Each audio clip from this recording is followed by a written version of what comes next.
Hello, hello, everyone. Welcome to the stream. We are going to be looking at some spell crafting today. Hey, Shadow, how you doing? Appreciate the questions that you sent in. We will get those answered here shortly. Let me just double check. I had an issue yesterday where suddenly audio stopped working for no reason, no apparent reason at least. So let's just confirm. It looks pretty good right now, but we'll just make sure.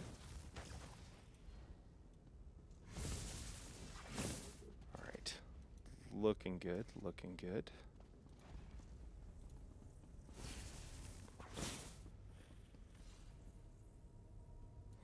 All right, well, I guess we'll get it started here. So I think Shadow, you had a couple of questions here, and I think we can probably just pop over to the forums real quick and actually take, oops, wrong tab there, and take a look. There it goes. Nope. All right. Yeah, so there were some questions about a few things about the recent patch notes. One of them is like, how do you how's the quest? Shadow, I haven't had a chance to because I was on when the PTS got shut down, so I'm actually on someone else's account right now. And I think they just sent out keys so we can log on, but I didn't have time to do that before this stream, obviously. So I don't know how the quests are and how like in lore and all that kind of stuff. I think those are good questions, but I don't have an answer for you, unfortunately. I think everything else I can answer though. The ink that you get is actually just going to be so there's two ways of getting it. Depends which quest you've completed or how many you've completed. So you can get it just dropping from mobs, rarely. It just says defeated enemies. I don't know if that's in zone or if it's across all realms. I don't know if it's more in veteran dungeons and trials. So you know as much as I do about that, unfortunately. And then you can also get it from gathering once you've completed a second quest. So the Wings of the Netch, I believe. Yeah, it'll drop from harvesting nodes. So that's cool. So one of the ways you can get it, I suppose. And I'm trying to think if there were other questions that you had. I could pull it up real quick. Excuse me as I'll just do that real quick. It'll be easy.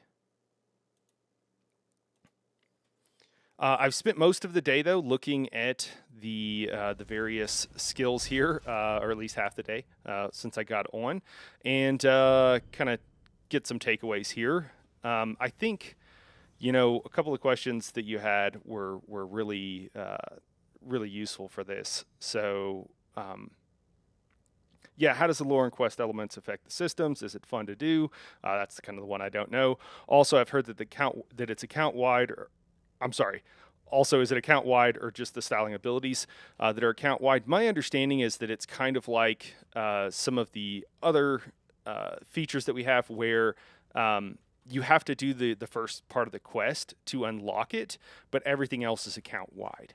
So kind of like Tales of Tribute, where you still need to go to the gaming hall and complete like the first couple of legs of the main quest for unlocking Tales of Tribute, and you can unlock it. And then after that, everything else is account wide, so it's shared. So that is my best understanding. And I suppose also, like for your characters, like having completed certain quests for it to unlock drops is probably going to be the case as well. The stylings are also account wide, so the various skills that you can just change the colors of and what have you, those are all account wide for sure. So yeah, I think that's it. Oh yeah, you had some great questions about. In my opinion, do I think that we'll see this in larger group events such as trials and PvP, or will it be more of a fun gaming experience to spice things up in content like Overland and normal dungeons? I think the people that are going to be most excited about this are those doing kind of that Overland dungeon kind of thing. Whenever we look at some of these skills, yeah, I'll just say that I think those are going to that's going to be the most excited group probably. For PvP, there's a lot of stuff here that could potentially be used, especially for like big ball groups. I don't do that a whole lot, or really at all. I have way back in the day, so long that I don't remember very much of it. So, but I do think that there's going to be some things that will affect that, and we'll just kind of walk through and talk through all these skills. I'm also going to make a more consolidated and dense video here. So kind of what I was hoping for today is just like what Shadow did here. If you guys have questions, please drop them in chat, and I will do my best to answer them. You were trying to join Discord and wouldn't let you through the link on the channel. Okay, I will double check that. I'm sorry, and I'll probably post one in here in a second. Yeah, so let me know if you guys have any questions. We'll kind of walk through and talk through this. I think there are going to be some changes. I've played around with a couple of builds that I've done before, and just seeing how we could modify them with some of the skills here. Some of it's pretty weird, at least compared to what we've seen before. So I think we'll just have to see a little bit. I think that's unfortunately not super exciting, but we'll just have to wait and see a bit. Excuse me, I just got back from the gym. One of the things that we will see, I think, is for supports, especially tanks. So I was kind of anticipating seeing some things that would change for tanks, mainly being a ranged taunt that we can use Magicka for. We are getting that, and where we have it now, it's even better than I thought, like a lot better. So that's also pretty cool. So I think there's a lot of stuff with this patch that is designed to make tanking easier. I think until they fix the block bug, though, I don't know how much a lot of that's really going to matter. It's been in the game for about a year and a half now. I assume that they are not able to fix it for some reason.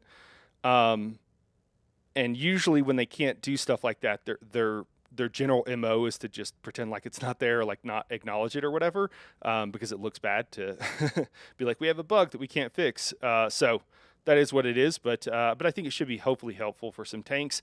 Yeah, there's some other abilities, but let's just go ahead and start in. So we have 11 grimoires, or grimoires. Oh my gosh, I can't speak.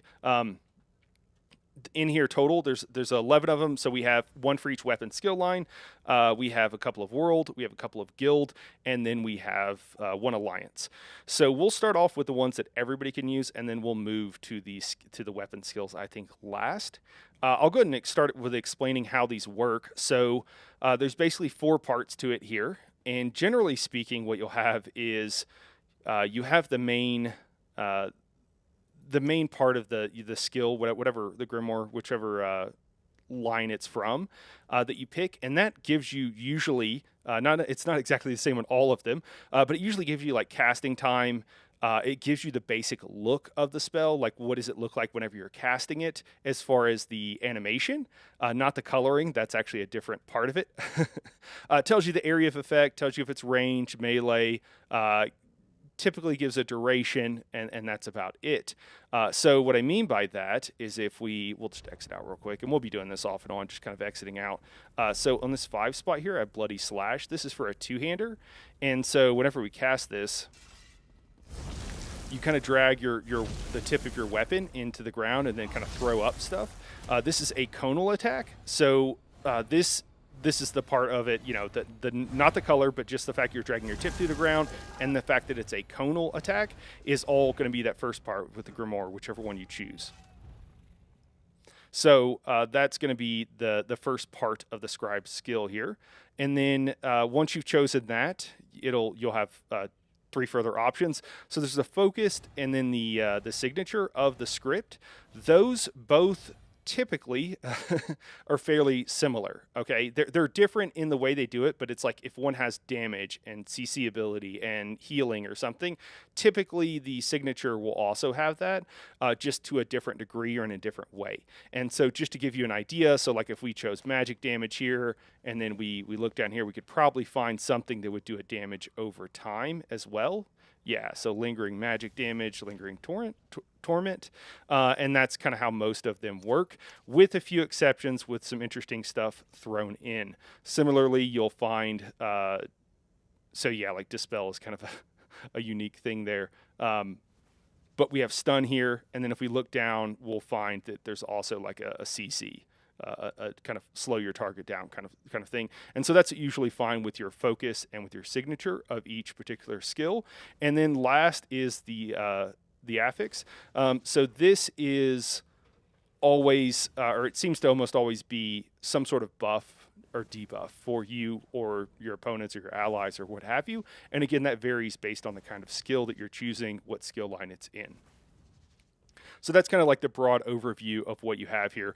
After that, we can kind of just move through and talk about these some. So again, we'll start. We don't want to. Do we want to start with trample? Yeah, we do want to start with trample. Okay, so this is a pretty fun ability. I've already played with this one. So you can choose here mostly damage. We can go with disease, magic. Not all of these have all types of damage, and it's a little bit bespoke as far as what kind of damage they have. Some of them are what you would expect, and some of them are less so. So here you can get disease, you can get magic, physical, and then there's something interesting here. So you have trauma. This is a new kind of ability, and what this does is it applies a healing absorb. And I don't know if they're going to leave it like this, but currently this is not affected by your PvP debuff, which reduces healing done and stuff like that. I don't know if that's intentional, but right now it is not. So this is incredibly strong and something you'll see using a lot. What this means is you have to heal this much, and it's absorbed. So if you put this on an opponent, it'll absorb that much healing, and it'll make it easier to kill them, basically. And then another PvP, or largely PvP thing, I think, is this dispel. So it deals physical damage to all enemies, removes up to 1 damage shield effect from enemy players. So this can remove a barrier. It can like yeet a barrier. So that's pretty cool, pretty strong. Those are a couple of the things that are fairly unique to trample here. Not entirely unique, I don't think. I think we see trauma at least one other place. We see a different version of dispel at least one other place, and I could be forgetting something. We have knockback here. So again, you'll see like knockback, CC, that kind of stuff. And you know what? Let me pull up my notes just so I have them over here. Although they're so extensive, I don't know if it's going to help. So that's what we see for our focus script. You can see I was trying to make a damaging ability just because I wanted to just playing around and what have you. Then we have for our signatures, we have Assassin's Misery here. Afflicts enemies with all 4 Oh, this is different. The Assassin's ability, maybe it's not Misery, gives 4 effects on one of the other skill lines. So this gives Concuss, Sundered, and Hemorrhaging. The other one gives at least Overcharge, and I'm not sure what else. I'm not sure if the other ones overlap. So remember, with the changes to status effects, that's going to be a big deal, and these can have particular effects. They do scale. Yeah, they do scale. Shadow just asked here if they scale with Magicka and Stamina. Yeah, everything scales. And we can look at some. We'll actually make a couple, and you can kind of see what it is. So Cavalier's Charge here.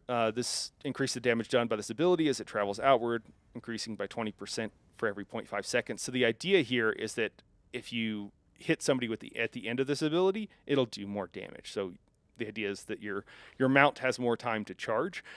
When I first read this ability, like what this did, I was like, oh, that's really cool. Is our actual mounts, like whatever you have assigned, going to be running? It's not. It's a generic horse that runs out, but still cool. But I was a little bit I was like, wow, that's going to be really cool if you can like pick which mount runs out. That'd be super cool. But not quite what we got, unfortunately. So this could be a way that you do extra damage. Obviously PvP, moving into target, moving into range, you could cast this early. If you're in PvE, moving into a fight or what have you, you could try to get your target at the end of that range so they get maximum damage and kind of use it as a strong opening move. Then we have class mastery. We'll see this quite a bit. So it's fairly complicated, but the idea here is that it can stun and slow enemies. And then it can also, if it fails, it'll return some Magicka if it doesn't, these effects aren't applied. Then after that, we have Hunter's Snare. This is pretty cool. It leaves a field of caltrops, also slowing our opponent. And I'll move more quickly as we go through these, by the way. Just I'm kind of the first time we're talking about them. I'll talk about them a bit more. Immobilize enemies for 3 seconds. So we have a bunch of choices for CC, immobilization, stun, what have you. We can also do a little bit of a damage over time. And this is what I chose when I was first making this skill. And I actually, so when you apply the magic, all of it turns to magic. And if we instead swap this out and decided we want to do disease damage, which is now AoE, by the way, as far as the status effect proccing, So this could be an AoE ability as it hits targets. You could also do physical. You guys get the idea. But it changes the secondary damage to that of whatever the primary happens to be. And then I think we covered everything. Oh, let me see. No, we did not. Cool. So Thief Swiftness, this just gives you a bit of speed. This is basically like a Nightblade's Path, except for instead of giving Major Expedition, it says it just increases by 15%, which is the same value as the minor expedition. So I don't know if they're going to, sometimes on PTS for whatever reason, they will put something as a unique buff and then they'll turn it into a named buff. So I don't know if this is supposed to be minor expedition or if it's supposed to be its own unique buff. There are some things in here that are definitely intentionally meant to be their own unique buff. So just keep that in mind. I'm just double checking the audio over here. What else we got here? So if I had a bunch of spells that all affected my speed, would they stack? Yeah. So the major and minor system, for those who don't know, anything that says major or minor, and a few things that don't, they don't stack. So if you have multiple instances of that buff, if you ever hear somebody say a buff is unique, which in theory this sounds like it is. I don't know if that's actually their intention though. We'll have to see. But if it says it's unique or if it's not a part of the major or minor system, typically there's a few exceptions. Typically that means that it will stack with everything else. So potentially you could stack this, and again 200% increase is our speed cap for overland, and non-mounted, that's if you're walking, and then 250 if you are mounted. And then Warrior's Opportunity, each enemy hit increases the damage to other enemies by 5%, stacking up to 20 times. So kind of crazy for AoE kind of situations, or potentially for ball groups. You can make this Magicka damage. So it does take a cast time. I don't know if you could like try to. I don't think you could. I don't know. You might see this with a Balm Blade or something. Who knows? But it's stacking up to 20 times is pretty huge and would do a ton of damage. And if you're AoE grinding, there's a lot of stuff that if you just like to run around and AoE grind, I don't quite understand why people do that. I say that I've AoE grinded in WoW back in the day, and ESO and plenty of games, but you don't really need to in ESO. Typically, unless you're just like leveling skills, it's not. But there's plenty of stuff here if you wanted to that would make AoE grinding incredibly easy and simple, honestly.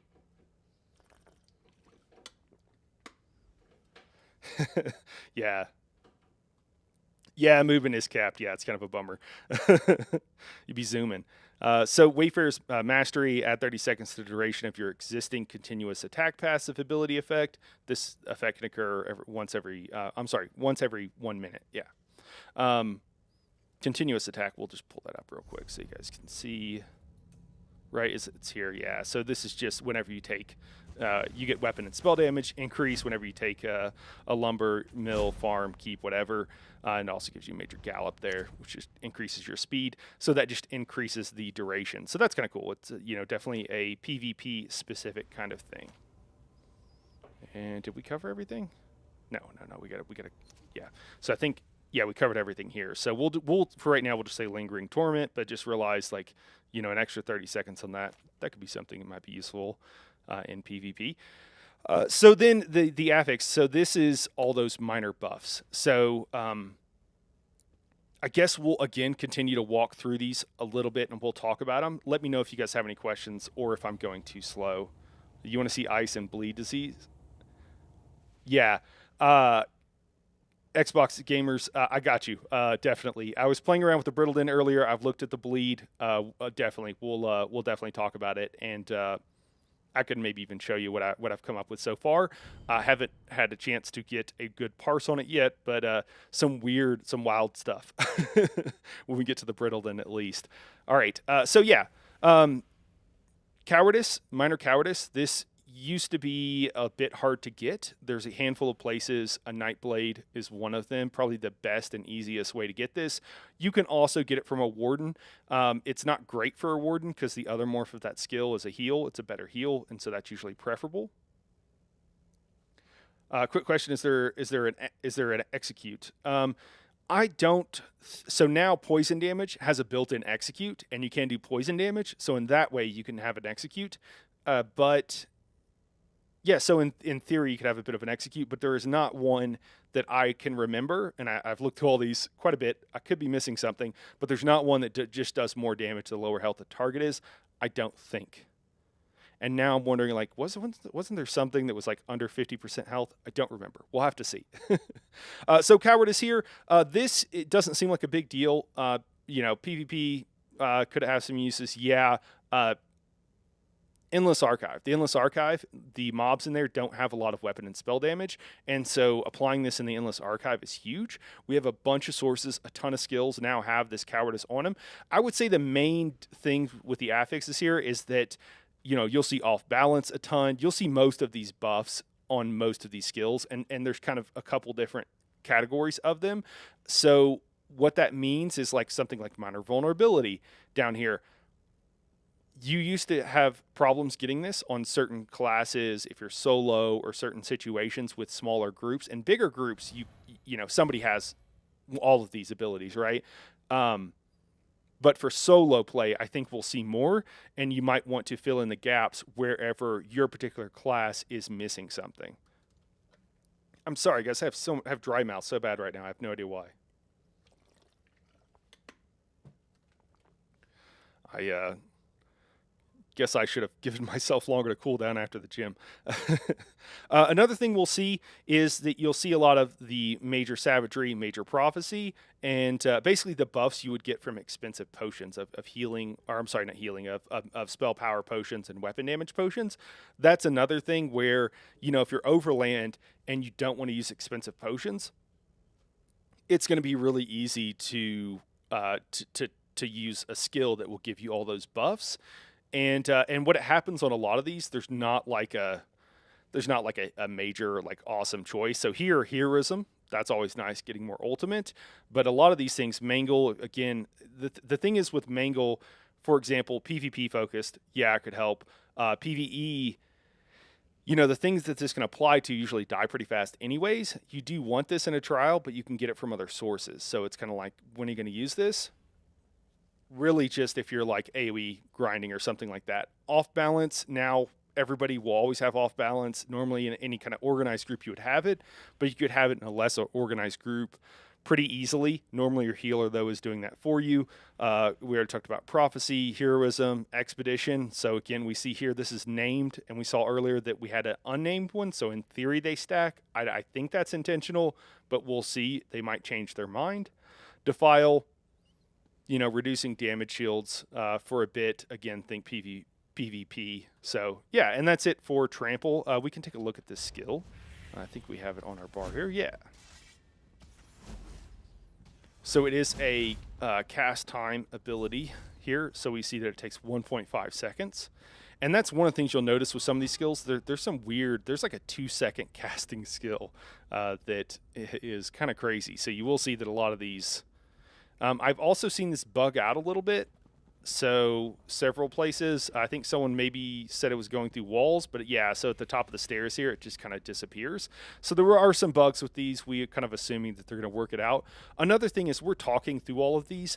We'll talk about the damage and we can make some comparisons, but the main thing is that the main way I want to talk about it is like, hey, if it does comparable to X skill, then Y, right?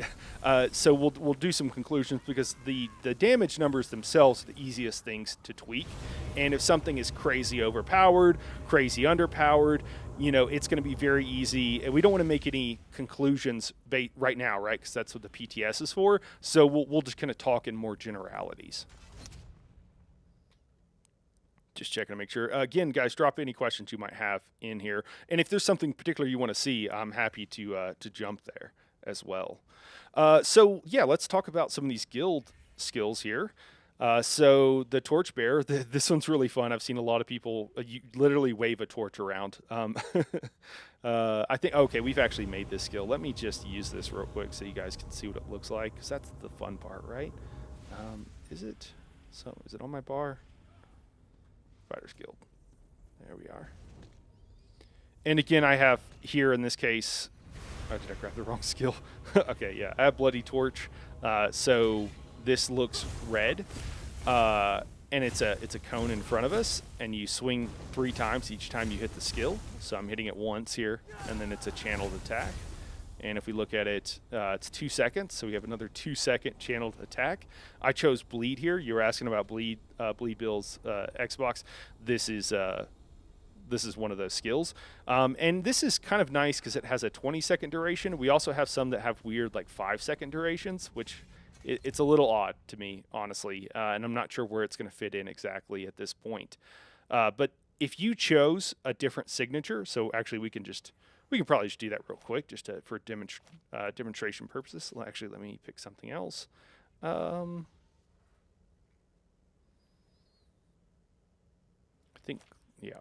I don't think it really matters. We'll just pick something else. So we'll leave everything else the same. We're only switching Gladiator's Tenacity there. And you can see we changed one thing, and so it took one of the new currency here, these luminous inks, because we only changed one thing with that skill. But now we step out over here. We give it a swing, and oh, it's still red. Oh, it's the base ability. I'm sorry. So the base ability here determines... Oh, yeah, I changed out the secondary one. What am I thinking? Okay, so it's the focus script here. So we changed it to flame. Then we should be good. We'll choose everything else the same. Sorry, I was thinking the second thing, and for some reason I started with a third that changes it. So, yeah, it should look different now. Yeah, so it's fire now. So we can see if we want to, like, you know, pitchforks and torches going after people. So that the I guess second thing you choose here, or the first thing in a given skill, will change what it looks like. But choosing the particular, it's a little bit weird because these are so like Grimoire versus Focus versus Signature. It's kind of like Endless Archive to me. Nothing from Focus or Signature really leads me to think. Tells me like what this part of the ability or skill change does. So they're a little bit arbitrary, but anyways, so your Grimoire determines the what it looks like as far as like the action you're going to take whenever you cast it, and then your Focus will determine what it looks like. So again, we could change it to healing and what have you. So yeah, this is one thing that I thought was interesting. You'll find some heals on some abilities that you would not expect. So there's actually a decent amount. You'll also find some taunts on some skills that you wouldn't necessarily expect. So we can make fire, we can make bleed, we can also do physical damage, we can stun, and again, knockback. So you'll see kind of those themes here. You'll probably see that repeated down here where you have a snare, where you have a damage over time ability, and then a few other kind of things that don't really fit the mold. But again, we'll stay with Focus for now. You can generate ultimate. That's kind of interesting. And then again, the healing is pretty odd.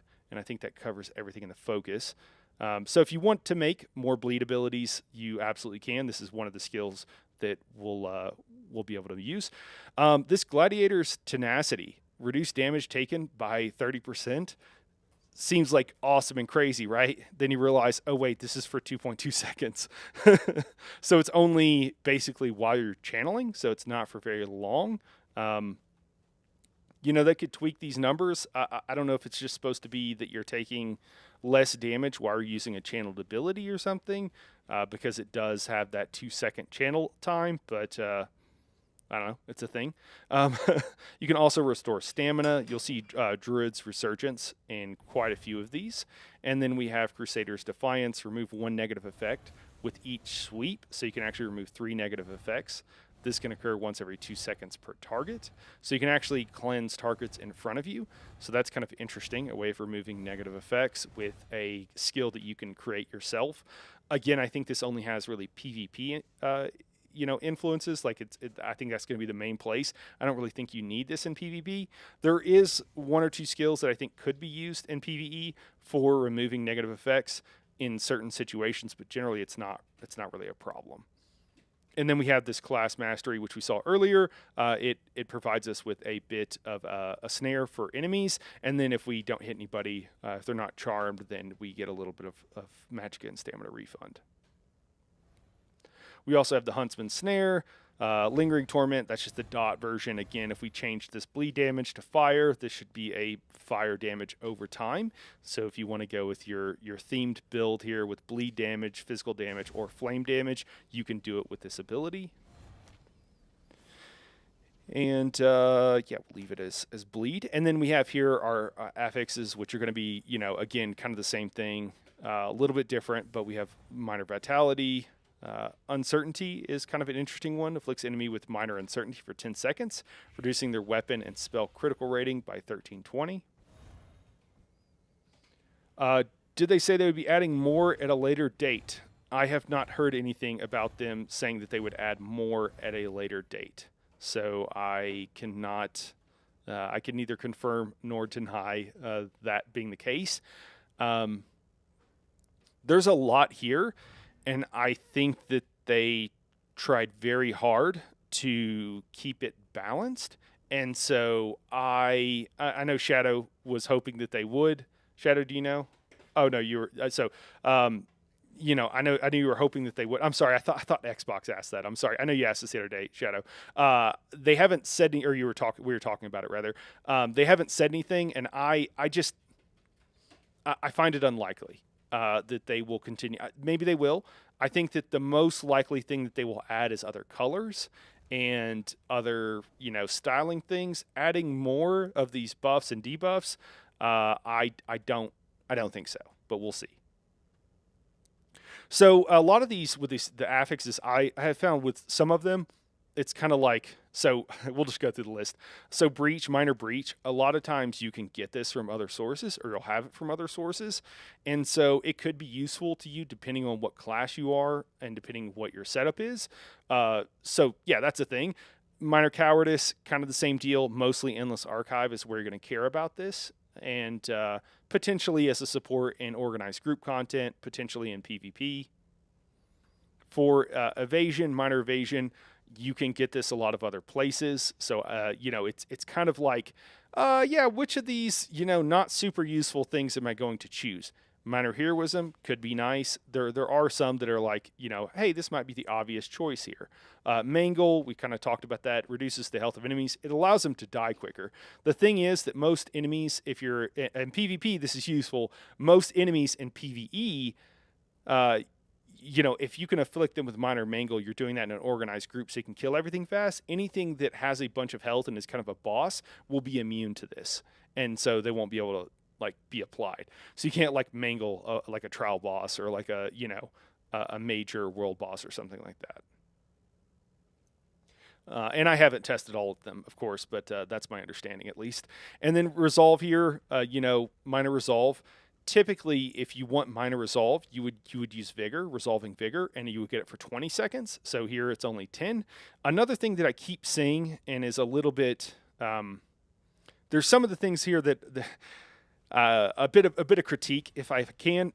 The damage over time ability lasts for 20 seconds, and then the buff lasts for 10. There's a lot of things where one part of it will be for one period of time, and the other part of it will be for another period of time. Now, sometimes that makes sense, but a lot of times when we're seeing it here, it doesn't make sense. And so I would really, really like to see them bring those into line, right? So if I'm counting on this for minor resolve, well, I'm going to have to cast this early every single time. That doesn't really make any sense. Why have this damage over time be for 20 seconds? So either shorten the time and double the damage, or probably better would be to increase the duration of this buff to be in line with other skills that give that buff. So that's the main takeaway and main thing that I would like to see, or one of the main things I'd like to see on all of these is that, buff duration, and just things lined up. I don't care which way they go, but I think they should be in line with each other.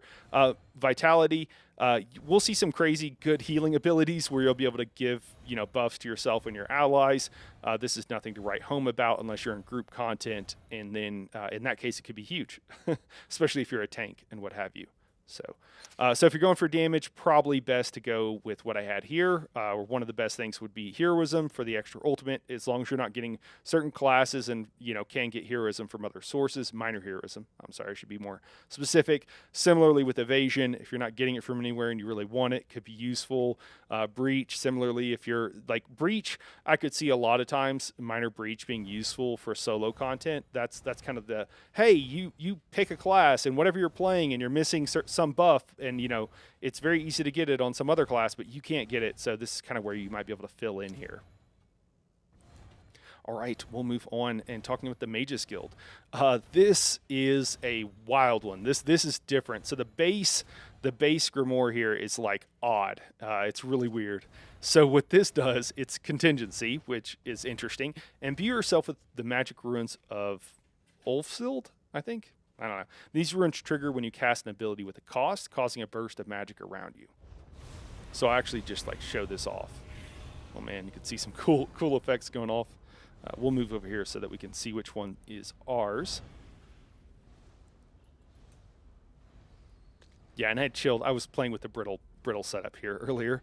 What do we want to swap out? We've already seen trample. So the way this works is we cast it. It's active, and it's active. It's kind of cool. They use the Sigic type things, but unique to the Mages Guild symbol, but like kind of with some of the Sigic style art. It could be a different color. If it is, forgive me, I'm colorblind. So then we cast our other skill, and you see the ice thing going off around us. That's actually this buff. So, oh, you can actually dodge roll proc it? Ah, dodge roll procs it. That's really interesting. It says any cost, any ability that costs. So, actually, we'll go back over here. My mouth is like the Sahara, and I have no idea why. I'm sorry, guys. All right. Yeah, so I chose frost damage with this. The thing is, the trigger is just really weird. And the other thing is it only triggers once. So if we trigger it, if we cast it, nothing happens. And then we cast something else, and it goes off. Okay? But now, if it ends the duration. Sorry, I should have picked a different skill, one that looks dramatically different.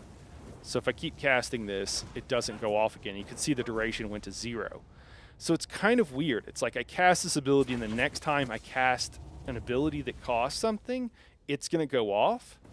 It makes it really odd. It's kind of like a delayed instant cast ability. The one major place where I could see this ability being really useful potentially is for a heavy attack build, where you're mostly heavy attacking, and I think it could be crazy good for that, but I'm kind of getting ahead of myself here. So let's look at these base abilities. So you can do flame damage, frost damage, you can heal. You can also shield up here. You can immobilize, so you can stun, knock back, and then magic damage. Similarly, down here, we're going to find kind of some of the same things, then a few things that are different. Lingering Torment. So the 5.8 seconds is because Mages Guild passives increase the duration of your Mages Guild skills. So that's why it's like a weird number. It's because I have those passives and they're already in there. And again, this will change the damage type based on what we chose up here. So if we choose frost damage, this did show Magicka. Now it'll show frost. We can also use it, mastery, again, more CC, more slowing effects, stuff like that. This is interesting. Reduce damage taken by 8% for 7.2 seconds. That's pretty cool. Maybe you guys are starting to get an idea of how you could use this. And then growing impact, create a rune of power on the ground for 9.6 seconds, which applies the affix script in an area. Now remember, the affix script is going to be this bottom thing down here, and most of those are buffs and debuffs. So it's basically, if you choose that, you're kind of using this as a buff and debuff ability. So I tried to make this frost and try to use it with the Warden build. And basically, one way that you compare skills, for those who don't know, is you'll look at the total damage. So in a long enough fight, the skill is going to tick down. And so the question kind of, the main question you want to ask yourself is like, it takes a second to cast the skill. So whenever I hit this button, how much damage is it going to be when I hit this button? And if there's another button I could hit that will do more damage, doesn't matter the time. We're assuming the fight is infinite. If there's another ability, because a lot of fights are long, if they're short fights, we think of things differently. But if it's a long fight, we say, okay, if I hit this button, how much damage is it going to do?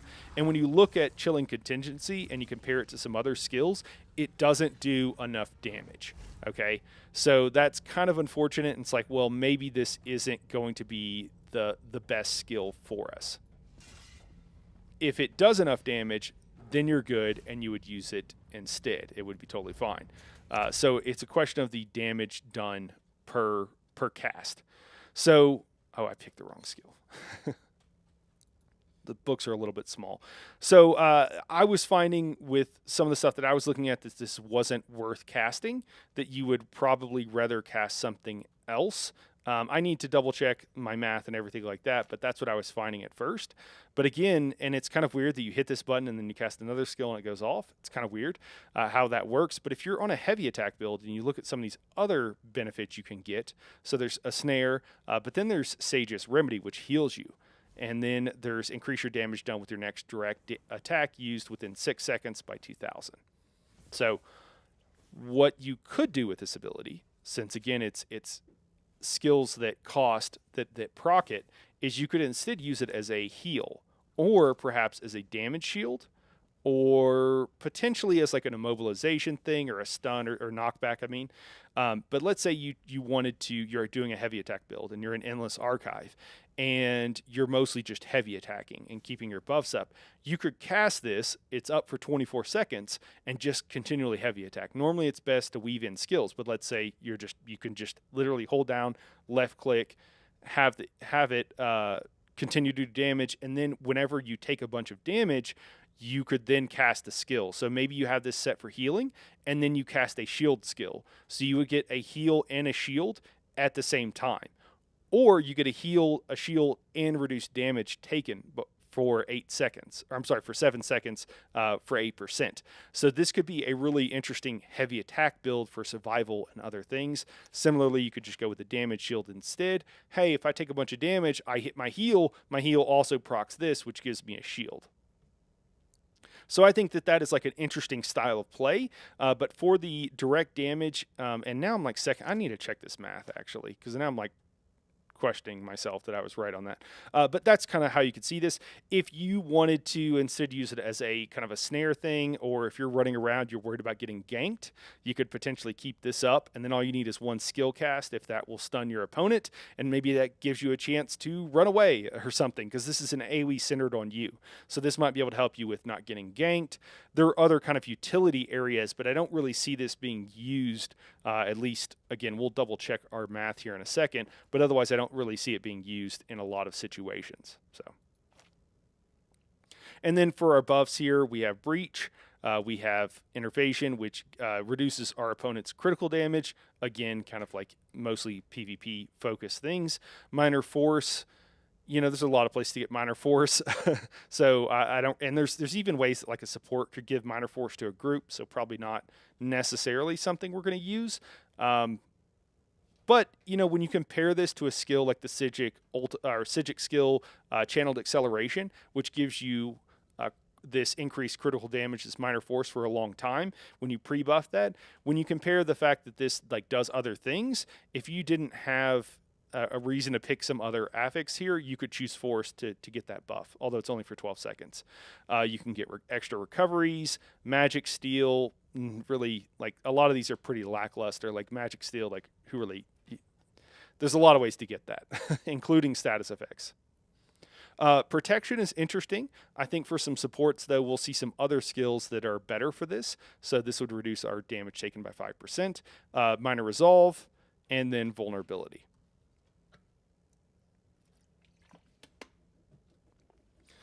All right, so yeah, let's just check. So if we wanted maximum damage out of this, what would we want?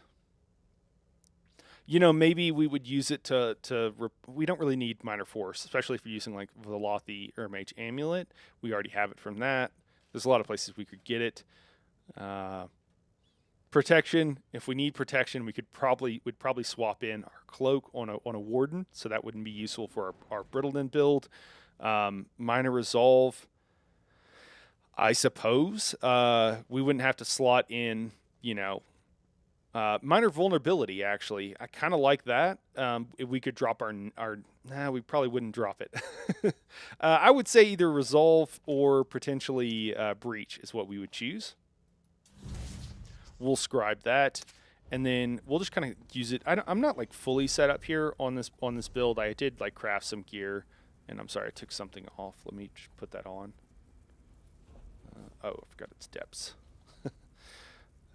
I always do that.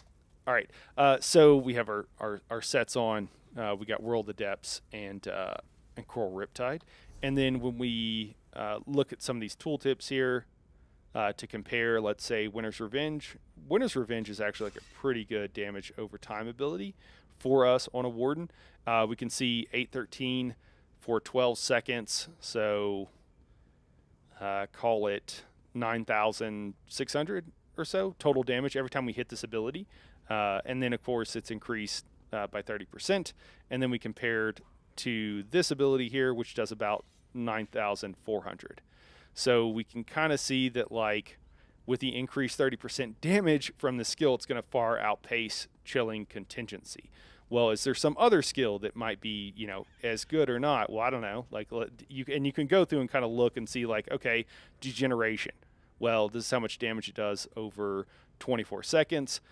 So every time we cast a skill, it's doing about 15,000 damage. Every time we cast this skill, it's doing about, you know, again, 9,400. So is it worth hitting this skill?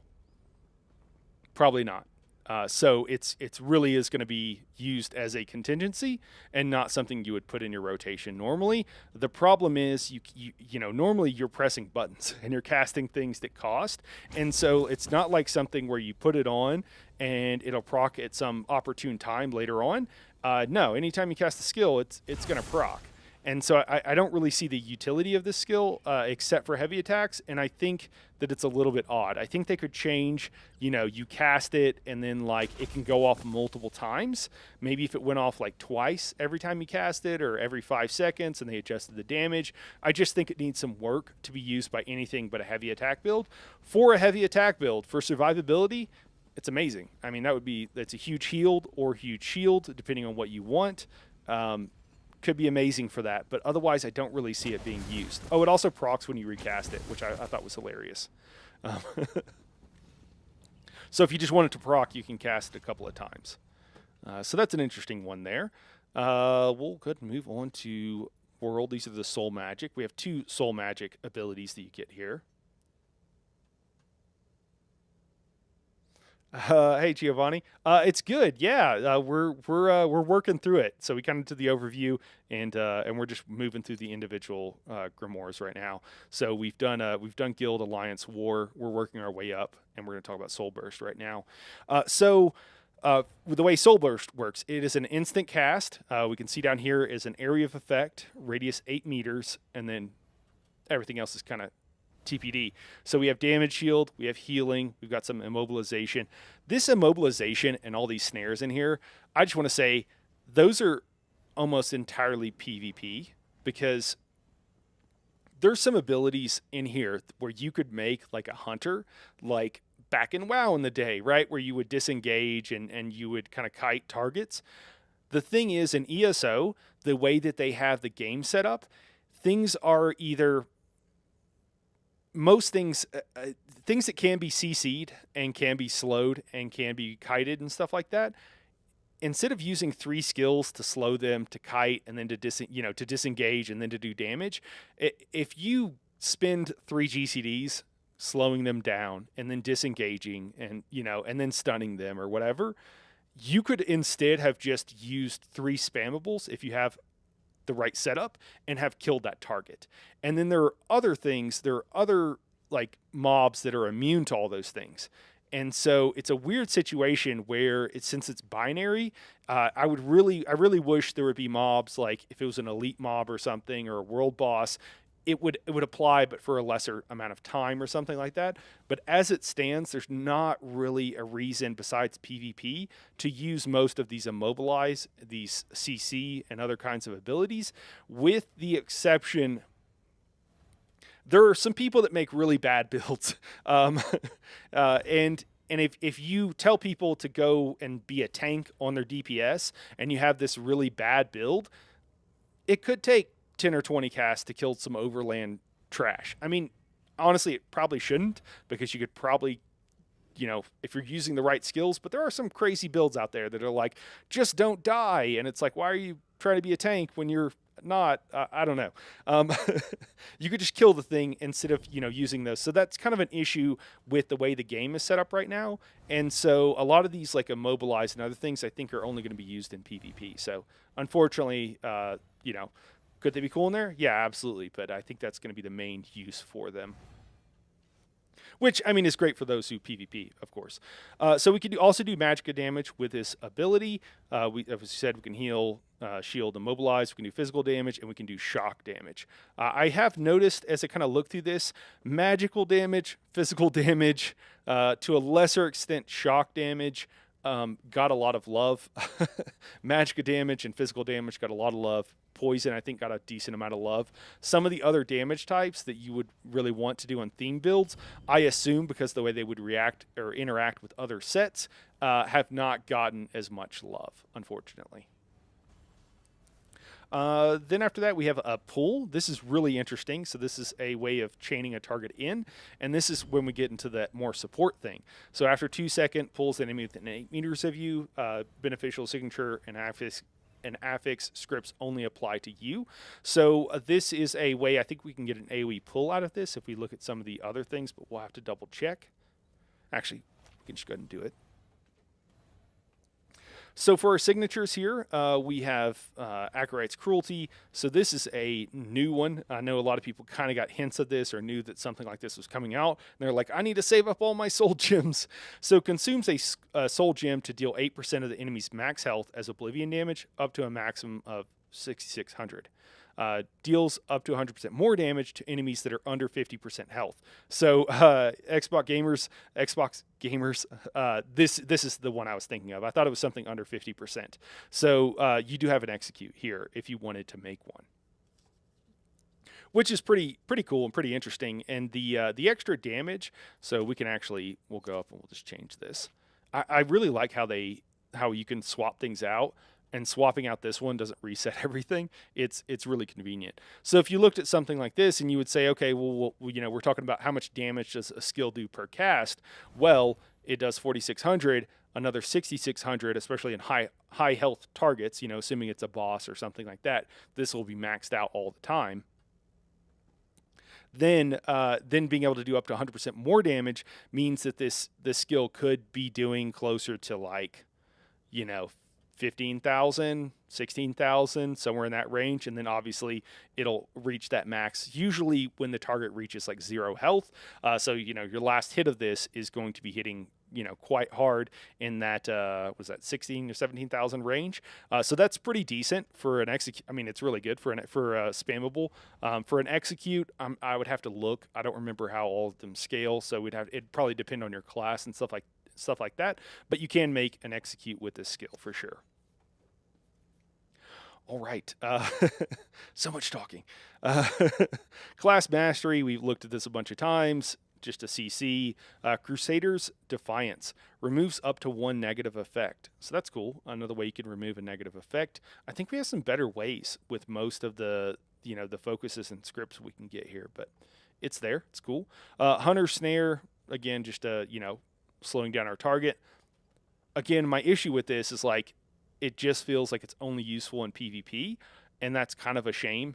Yeah, I won't harp on it too much, or it's just it just would be really cool if you could apply these snares. Basically, they said a long time ago that like elite mobs and stuff like that, you can't do anything to them because it would make it too easy.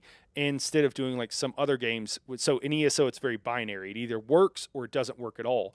In a lot of games, it'll work, but for a shorter period of time, or it works once, but then then it works for much shorter durations the next time. So you can't like stun lock a target and stuff like that. But the way it's set up right now, it's very binary.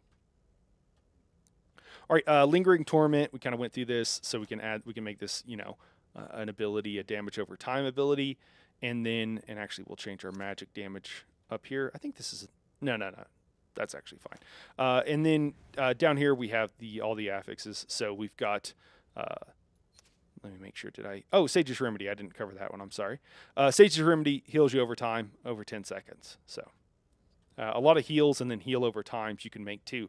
I will say that that is one of the things with the focuses and the signatures that have healing in them. There are certain classes that have lackluster heals, self heals. And so I do think that for a lot of people, being able to make your own heal and then heal over time, or to be able to make your own like bespoke spammable that heals you for a bit or gives you a heal over time, kind of like a Nightblade Swallow Soul ability. I do think that that could be very useful for a lot of people, and it's, again, more of a utility thing than an optimization thing. And then we'll actually move this back to magic costing ability and a little damage over time so we can compare the damage. I also looked at some of these with heals, and they were comparable to most of the heals. Most of the heals in the game heal for about the same amount. There are some notable exceptions. There is still a range, but many of them heal for fairly close to the same amount when you're fully buffed and everything else. Minor Courage, that's pretty cool. So before an Arcanist, you could only get this from a 5-piece set. We were using Claw of Yolnahkriin for years and years. Then you could get it from an Arcanist, and it was like, oh, cool. Everybody is, you need at least one person in any organized group that is running this ability that gives Minor Courage. Well, now you can get it from a bunch of places. So the supports, and for like making sure you have all the groove buffs, we got a lot of love in all these skills for that kind of thing for those people that are interested. So Minor Courage, pretty nice. Minor Expedition, increasing your movement, intellect and endurance. Again, these kind of buffs that you would get from a lot of places. So it could be helpful if you're running around solo and maybe you don't have a source of this, or if you want to run trash potions or what have you. But a lot of classes, it just depends on your class. So a lot of these like affix things are like, hey, fill this in if your class doesn't have it and you're solo and you want this buff, you want the extra sustain, what have you. Interrupts enemies that are casting. I will say that there is also, this has been another support thing where, before, there's only a couple classes that have an AoE interrupt. There's a Templar, which is very rarely used. I don't even think most people know that Templars have an AoE interrupt. And then there's a DK with Deep Breath, which I think most people know about. So it's nice now everybody can have an AoE interrupt. Everybody can apply Courage. Everybody can chain with Magicka, and so on and so forth. Magic Steel, again, one of the status effects, Overcharge, I believe applies Magical Steel. Not really a big deal. Maim.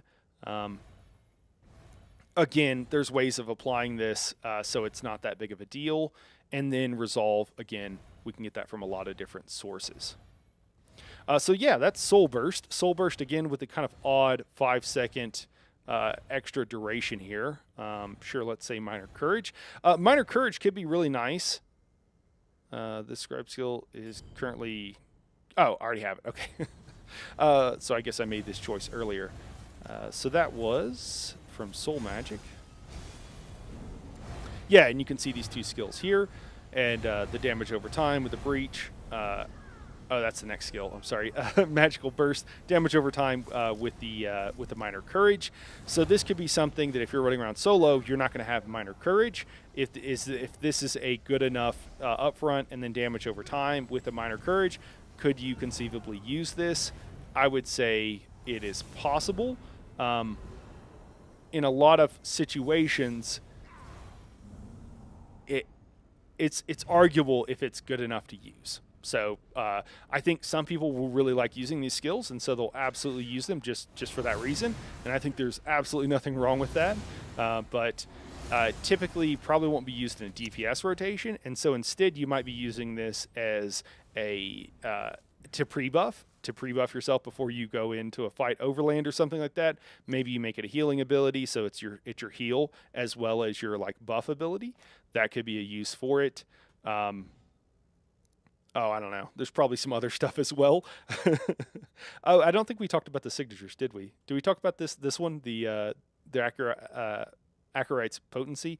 So it gives you 2 ultimate up to once every 2 seconds. I didn't actually click on the wrong one. No, we did Soul Burst. Okay, I just must have missed these. Yeah. Because I got distracted with the cruelty and didn't talk about the potency. I think is what I did. Sorry about that. So yeah, it gives you a couple of ultimate. So you might say, okay, this probably only works in combat, but this could be a situation where you're just trying to use this as a buff ability. So you pick, healing.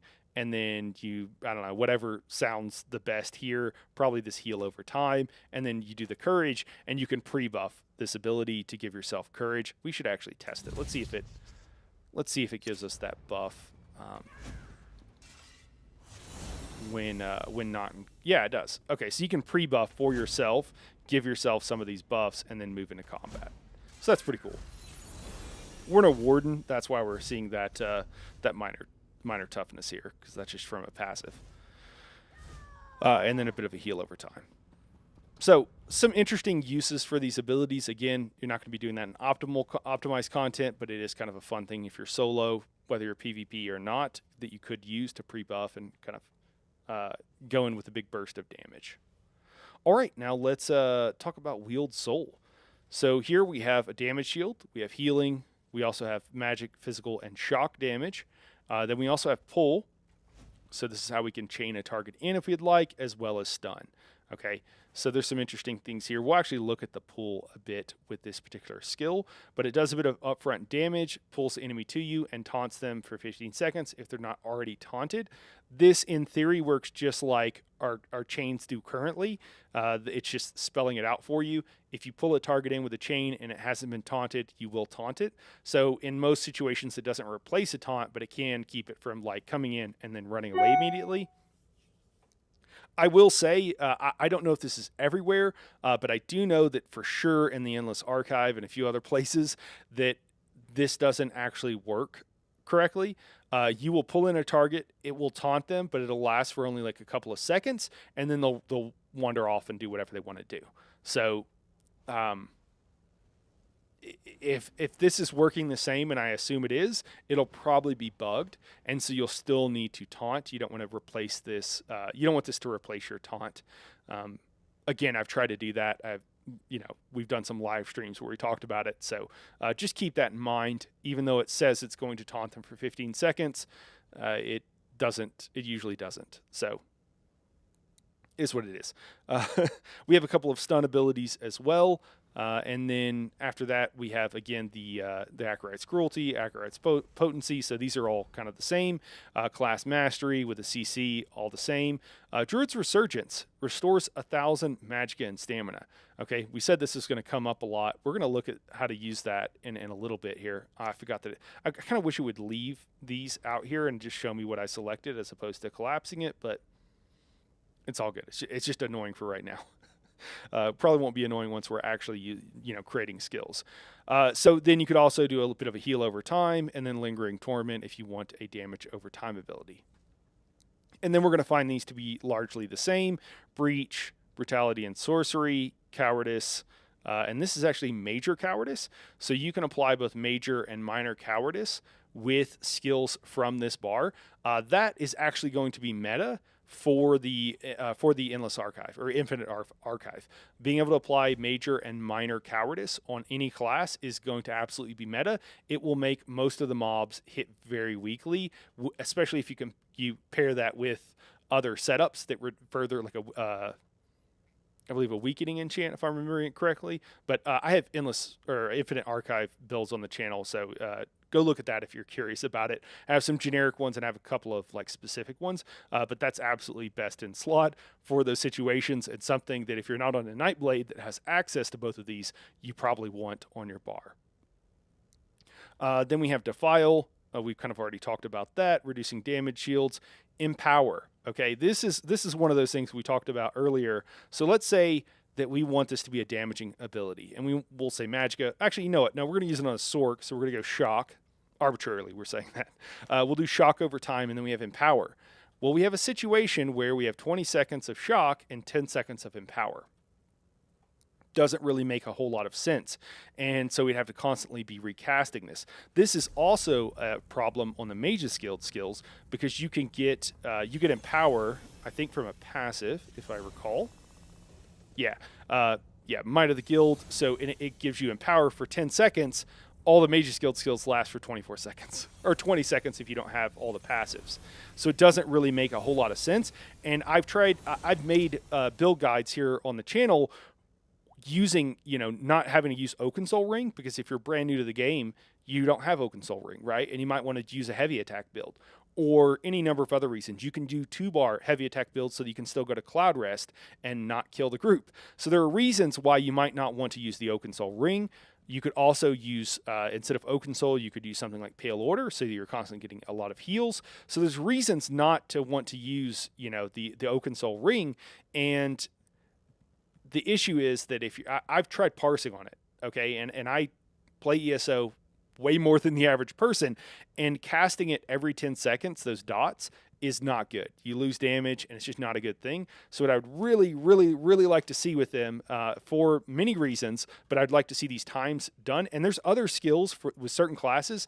There's a couple classes that will give you 20 seconds of Empower from a skill, and other classes that are very similar that will give you 10 seconds. They all need to go up to 20 seconds. The whole point of a heavy attack build is to make it easier and more accessible for people, and so just make it 20 seconds. It doesn't matter if it's a little bit imbalanced compared to some other skills. Make it 20 seconds. It's the best thing to do for those people that are new to the game. Otherwise, they can do it. They just need to play a Templar, or they need to play a DK, which DKs do horrible heavy attack damage compared to the others. So you kind of just need to play a Templar. So I would really like to see, for other reasons too, but I'd like to see those times brought in line with each other. Finn, if you're watching, or whoever's in charge of of combat, the combat team. Okay, so we got Breach, we got Sorcery. Again, you could not have to use another thing. If you're the average player and you don't want to use expensive potions, Overland, you can get the source of Major Brutality and what have you from these skills by slotting them. The skill itself will not be as good as some other skill potentially, but the fact that it gives you the buff, if you're not going to get it from somewhere else by using those expensive potions, will make up for that fact. And this is actually one of the reasons why Arcanists are so powerful, is because they get all of these buffs just by default. So Overland Arcanists will do way better damage solo than any other class, because they get all these crazy buffs that they can provide yourself. In group content, you would get those buffs from somewhere else, but solo, no one else gets as many buffs as they do. All right, man. I don't know why I have dry mouth so bad. All right, Cowardice. So this is Major Cowardice. Oh yeah, we already talked about it. Defile, Empower. I forgot we're already down to Empower. Intellect and Endurance, so increases your recovery. You know what? Hold on. That's actually cool. Yeah, okay. That's something new. This is something new. So this Intellect and Endurance, the major versions of these, before right now, the only good place, literally the only good place to get it, was from Tri-Stat Potions. So this is another thing, particularly for the Endless Archive, that could be really valuable for people for increasing your build, because you can get it from like certain 5P sets. There's a few other places. None of them are good. None of them is something you want to do. And I talked about this, I believe, in one of the Endless Archive videos. So the fact that you could put this on a skill is pretty huge, actually. That could be pretty major.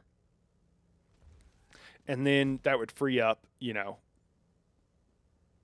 that would free up where you didn't have to, you could use, instead of using Tri-Stat Potions, you could use some other kind of potion, potentially, like a Resolve Potion to increase your armor or what have you. You can also get Resolve. Every class has a source of Major Resolve in their kit. The only one that's weird is Nightblade, which gets it from a passive. Usually it lasts for at least 15 seconds, often 20-ish or more. Do you need this? I don't really think so, but it's fine. Vitality, Major Vitality can be really nice for tanks in certain content, so that could have some utility when you need big heals. But in general, I think that we have some places where, can we give that in an AoE? Actually, let's go ahead and look at some of this. So let's say we're trying to make a pull, a chain ability. One of the major problems is that only certain classes have Magicka costing chain abilities, namely a DK and a Warden. Trying to think if there's anybody else. Most of the other ones, though, don't, and so you have to use Silver Leash. Well, that costs stamina. That is horrible, horrible on a Necromancer who has terrible stamina sustain. So being able to have a Magicka costing chain is huge for all the other classes of tanks. But wait, there's more. If we put on Druid's Resurgence, and then we get 1,000 Magicka and 1,000 stamina back. So more gaming was actually talking to me about this earlier, and I was like, "Hey, what are you liking so far?" And he's like, "Yeah, I think the leash is really cool, and being able to get like stamina back. I think we all kind of expected that we would be able to use a Magicka chain, and that would be amazing. The fact that we can use a Magicka chain, also get back 1,000 stamina and Magicka, so we're trading Magicka for this skill is almost free. We're trading a little bit of Magicka for stamina, which on a Necro is going to be a Necro tank that's going to be huge for survivability. It's going to be massive. So that's really cool. And then you could also apply, if you wanted, Major Breach. So you can Major Breach the target, also get resources back, also chain it, and it'll at least be taunted for a minute. So pretty crazy. You could also do Major Cowardice on it if you didn't actually need the Major Breach, and that would cause it to do less damage to you.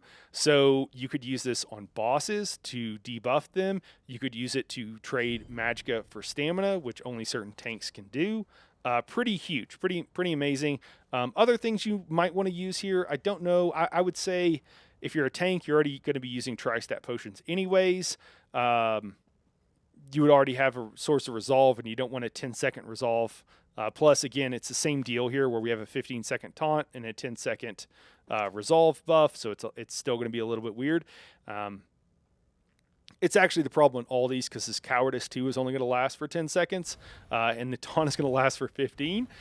So, again, I would love to see those moved in line with one another. Vitality, if you're taking a bunch of damage, you need a lot of heals.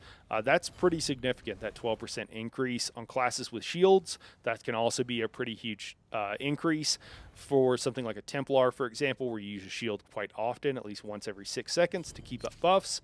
So, yeah. Wheeled Soul, pretty amazing. Lots of utility there.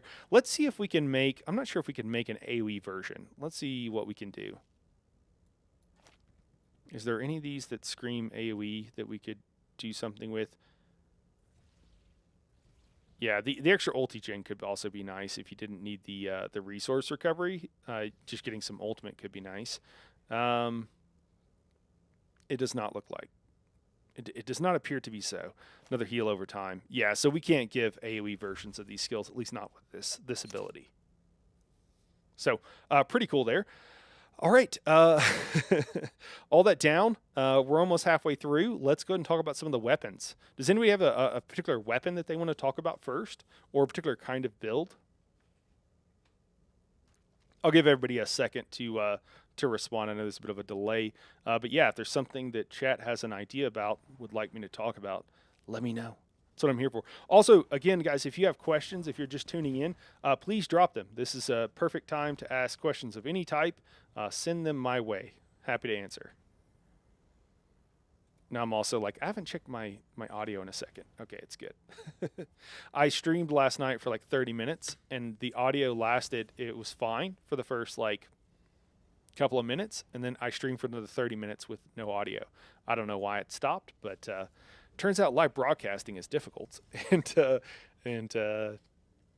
can cause some problems sometimes. All right, nobody's really chiming in, at least not yet. So we'll just go ahead and talk about Elemental Explosion. And actually, let's look at a demo of this real quick. I think I have it. Yeah, cool. So a hell of a wind-up on this skill.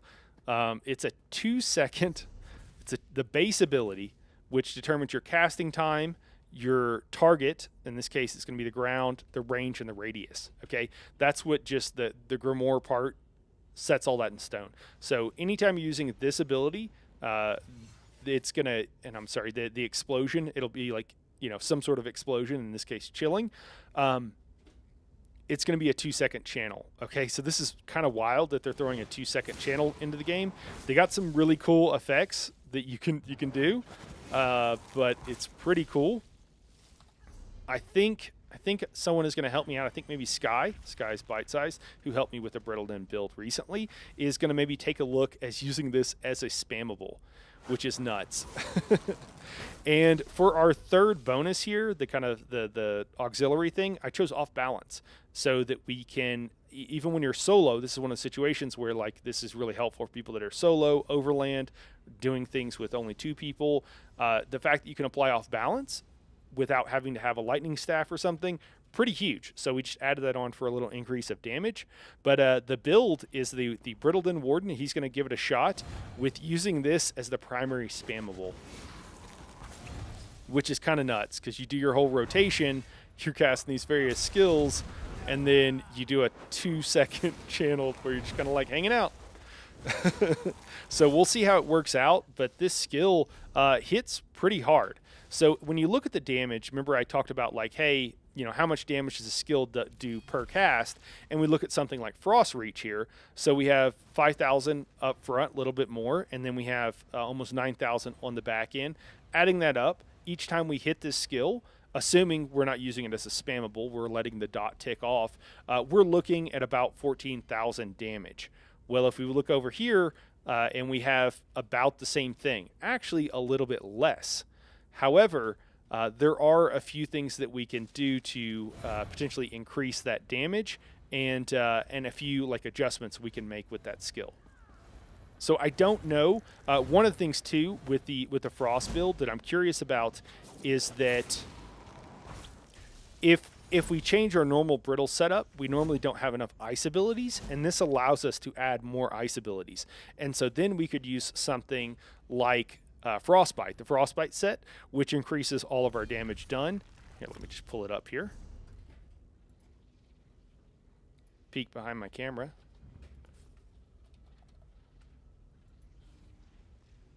Oh, not in the right area. It's from the zone. Yeah, there we go. So this increases the 5-piece bonus here, increases your damage done with frost abilities by 8%. Increase your damage done against chilled enemies, which everybody will, when on a frost build, everybody will be chilled. That's the whole point of doing all the frost damage, by another 4%. And then increases your damage done against targets afflicted with minor brittle by 2%, which again on a frost build is going to be everybody. Okay, if an enemy is chilled and we're holding an ice staff, which we will be because we'll double bar it, it's always going to be applying minor brittle. So that means this is a 14% damage increasing set to almost all of our abilities. So pretty huge, and something you can run around overland, and it might even be like a meta setup moving forward. We'll have to see. But that's why we might want to use that particular skill and do the elemental explosion, but change it to frost explosion. What do I think about the healing spells? Are there any good combinations for a necro? A necro healer, a necro tank, a necro DPS, Giovanni. I think necros have really good heals in general. So I think that there is some crazy cool stuff here for a healer. If you'd like me to jump to that, we can. But I don't. Yeah, there is some amazing heals here. I don't know that you necessarily need them, depending on what spec you are and what you're doing on the necro. But yeah, absolutely. There's some great like utility too. There's like heals and group buffs and everything else. So absolutely. Actually, with this, so we also have a new ability here, which is Dispel. Dispel is interesting. Remove up to 3 enemy area effect abilities. This is crazy. So PvP, you can eat people's ground dots. That's pretty nuts. I can only imagine this will be used in ball groups by at least somebody, where you have a bunch of people together. It's group PvP content, and people specialize a lot. I can only imagine that somebody will be running Dispel with this ability, and I think it's pretty cool. We can also do knockback.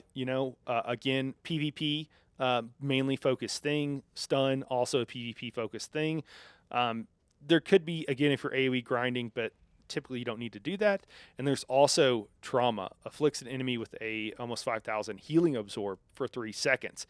And again, remember that when we choose the base Grimoire part of this ability, that sets the range and the radius and the cast time and how it goes off. So what that means is that healing absorb you can place in an absolutely giant AoE. It does take 2 seconds to channel, and it does like throw out the skill, but that's huge. So you can put a huge ball groups. It's also like an anti-ball group thing potentially, because that's a lot of healing absorb. Although Obviously, you also have a lot of healers, so maybe not, but it's interesting nevertheless. All right, you can do magic, you can do shock, you can do flame, you can do frost with it. Knockback, stun, trauma. We kind of covered all that. We'll leave it as frost for right now. No heal with this one, unfortunately. And actually, you know what? I already kind of showed you the frost version. We'll say dispel here. All right, Assassin's Misery. Afflicts enemies with burning, chill, concussed, and overcharge. So this is the one where I said it applied. The other Assassin's Misery or Assassin something only applied 3 of them. It wasn't 4. So overcharge, burning, chilled, and concussed. I was comparing this option with the damage over time part of this ability. Oh, I can't see it. There we go. Lingering Torment. And I was finding them to come out to about the same amount of damage. Pretty much within a margin of error of each other compared to using Frost on a Brittleton. So I'm not entirely sure. I think the damage over time might come out a little bit better, but the status effects, if your target does not already have all these, they could be, it could be pretty huge depending on what your setup is, depending on what you're doing, and what have you. Because again, all the status effects, I need to do a video explaining status effects because I know it's quite confusing, and explaining all there's all these hidden buffs that the status effects apply, and it doesn't tell you in game, and so you wouldn't know. We also have Class Mastery. That's going to be a CC ability, Druid's Resurgence. So this is a different version of it where it restores 441 magicka per enemy hit. And again, remember, this is a huge area, so you could reduce the cost on this. Another thing, the cost looks high at almost 4,000, but you need to remember that this takes 2 seconds, and normally you cast the skill once every second. So if you consider on a per second basis, this is actually incredibly cheap. Okay, so this is a really cheap spammable that you could use on your Warden as well, which is nice because sometimes sustain on a full Brittleton build using all ice skills, or as many as you can, it's a bunch of magic costing skills. So that's kind of cool. But also, it's per enemy hit. So if you're AoE grinding, doing something else, PvP, obviously sustain is always important. You can get quite a bit of magicka back there, I would presume. Oh, also a note, it says per enemy hit. There's a lot of things in ESO that say per enemy or in an area, everybody in an area. Usually, not always, but usually those things are capped out at 6 people.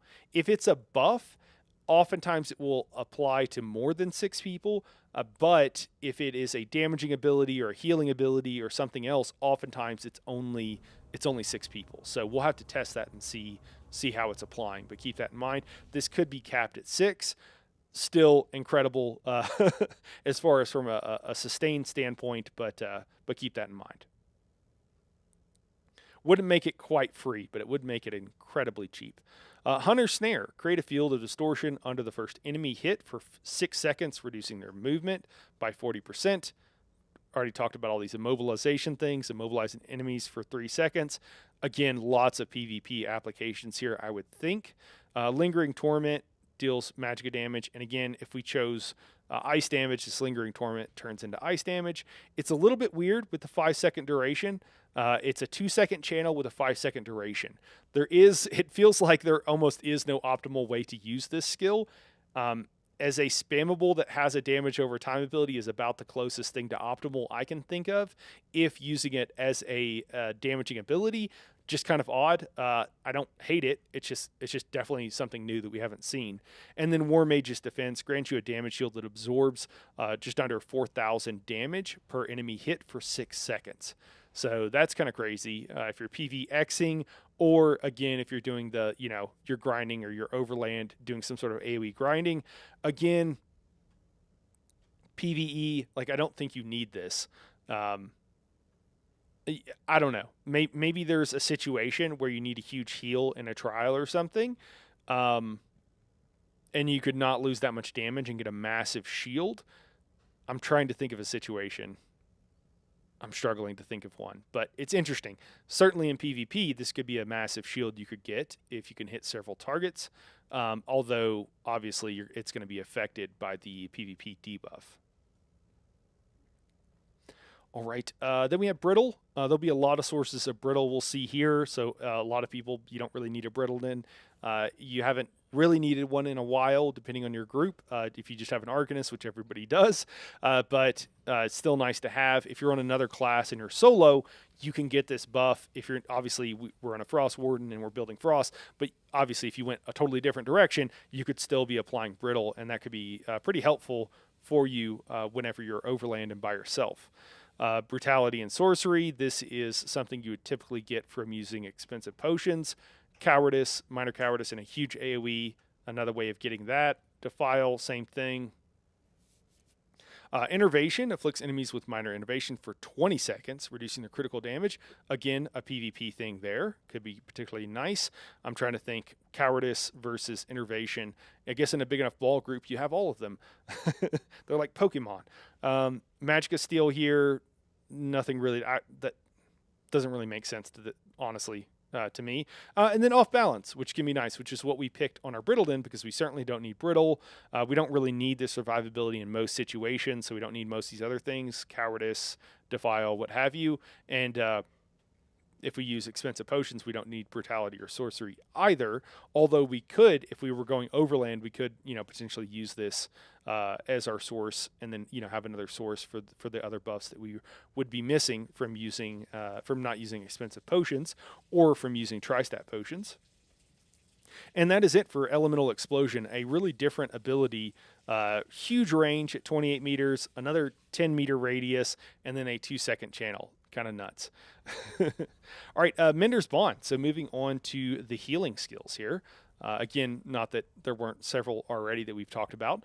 So you can, of course, just simply heal your ally. And let me show you what this one looks like too, because I think it's kind of cool.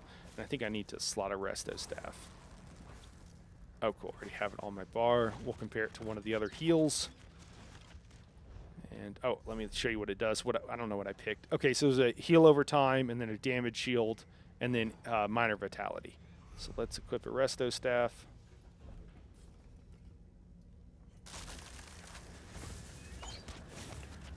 Give us some room here.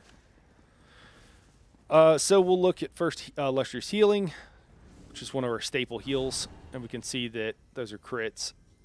There it goes. It's healings for about 1,100 when it's not critting. And then, let me recast that in here actually. And then if we go find a friend and we tether to them, we can see that it's healing for almost the same amount, maybe 10% less. And of course it is giving the vitality, so maybe by default it's healing for a little bit less. And then the other thing is this basically works. So Giovanni, you're asking about Necros. This basically works like a Necros tether. So if I put people in between us, you can see that they're all getting healed. Okay, and the other thing about this is it has a duration and it goes off. But one of the things this can do is transfer damage, and you can see that you only have to single bar it. So this could and probably will replace the normal tether you would use. What is it called? Why do I not remember what it's called? I just usually say tether. Guard, yes, thank you. My wife from the other room, who's a healer mate. So this could replace guard and only have to take up one spot on your bar. There is some wording on this that could be concerning, but we'll talk about that when we get into the skill. But pretty cool. It can apply shields to people when they leave. It can heal them when they leave. So yeah, all kinds of interesting stuff. All right, let's look at what else we got here. So Mender's Bond, yeah, so healing, it can generate ultimate. It says generate ultimate here, but if you actually read the tooltip, it transfers ultimate from you to your ally. So in theory, whoever you have tethered to you, it can also do damage shields, grants the ally and other allies in the link, and I think by in the link, it means in the tether there, a damage shield that absorbs almost 1,000 damage every 1 second, healing, again, about 1,000 every 1 second. Immobilize removes and grants immunity to snares and mobilization effects to your ally, so that's more of a PvP thing in general. I say that. This could actually, this Immobilize could make doing Halls of Fabrication amazing and so much easier to do, just because you get CC'd and slowed there so often. It could be crucial for that, actually. I would require my healer to use that now. Magic damage here grants the ally magical thorns, which deal 483 magic damage to attackers, scaling off the ally stats. It's a way of adding damage if you don't need the healing and other stuff. I don't know if that'll be used that much, but it's interesting, I suppose. And then the mitigation here: transfer 10% of the damage the ally player or companion or other allied players and companions in the link take to you. So that last part, it's really wordy, but it sounds like anybody who's in the path is also going to transfer their damage to you. That would be horrible. If you're a healer that in a trial, that's absolutely going to kill you. So it's weird. Is this really going to replace tether? I don't know. I don't know if that's. I don't know. I don't know why you would do that. It's really interesting. It seems like only a tank would do it in that situation, and this could be a situation where a tank in PvP uses this skill to maybe help other people. But I don't know. It seems pretty niche. So. I'm a little bit confused why they added the second part of this. I think that it maybe they didn't want it to be an improved guard, which is basically what it would have been. So I don't know. We'll have to see. I could see that being changed, though. I hope they do. Or maybe it works differently than I'm expecting, and it won't actually kill you. Actually, let's pull up guard and see. Is that from support? Yeah.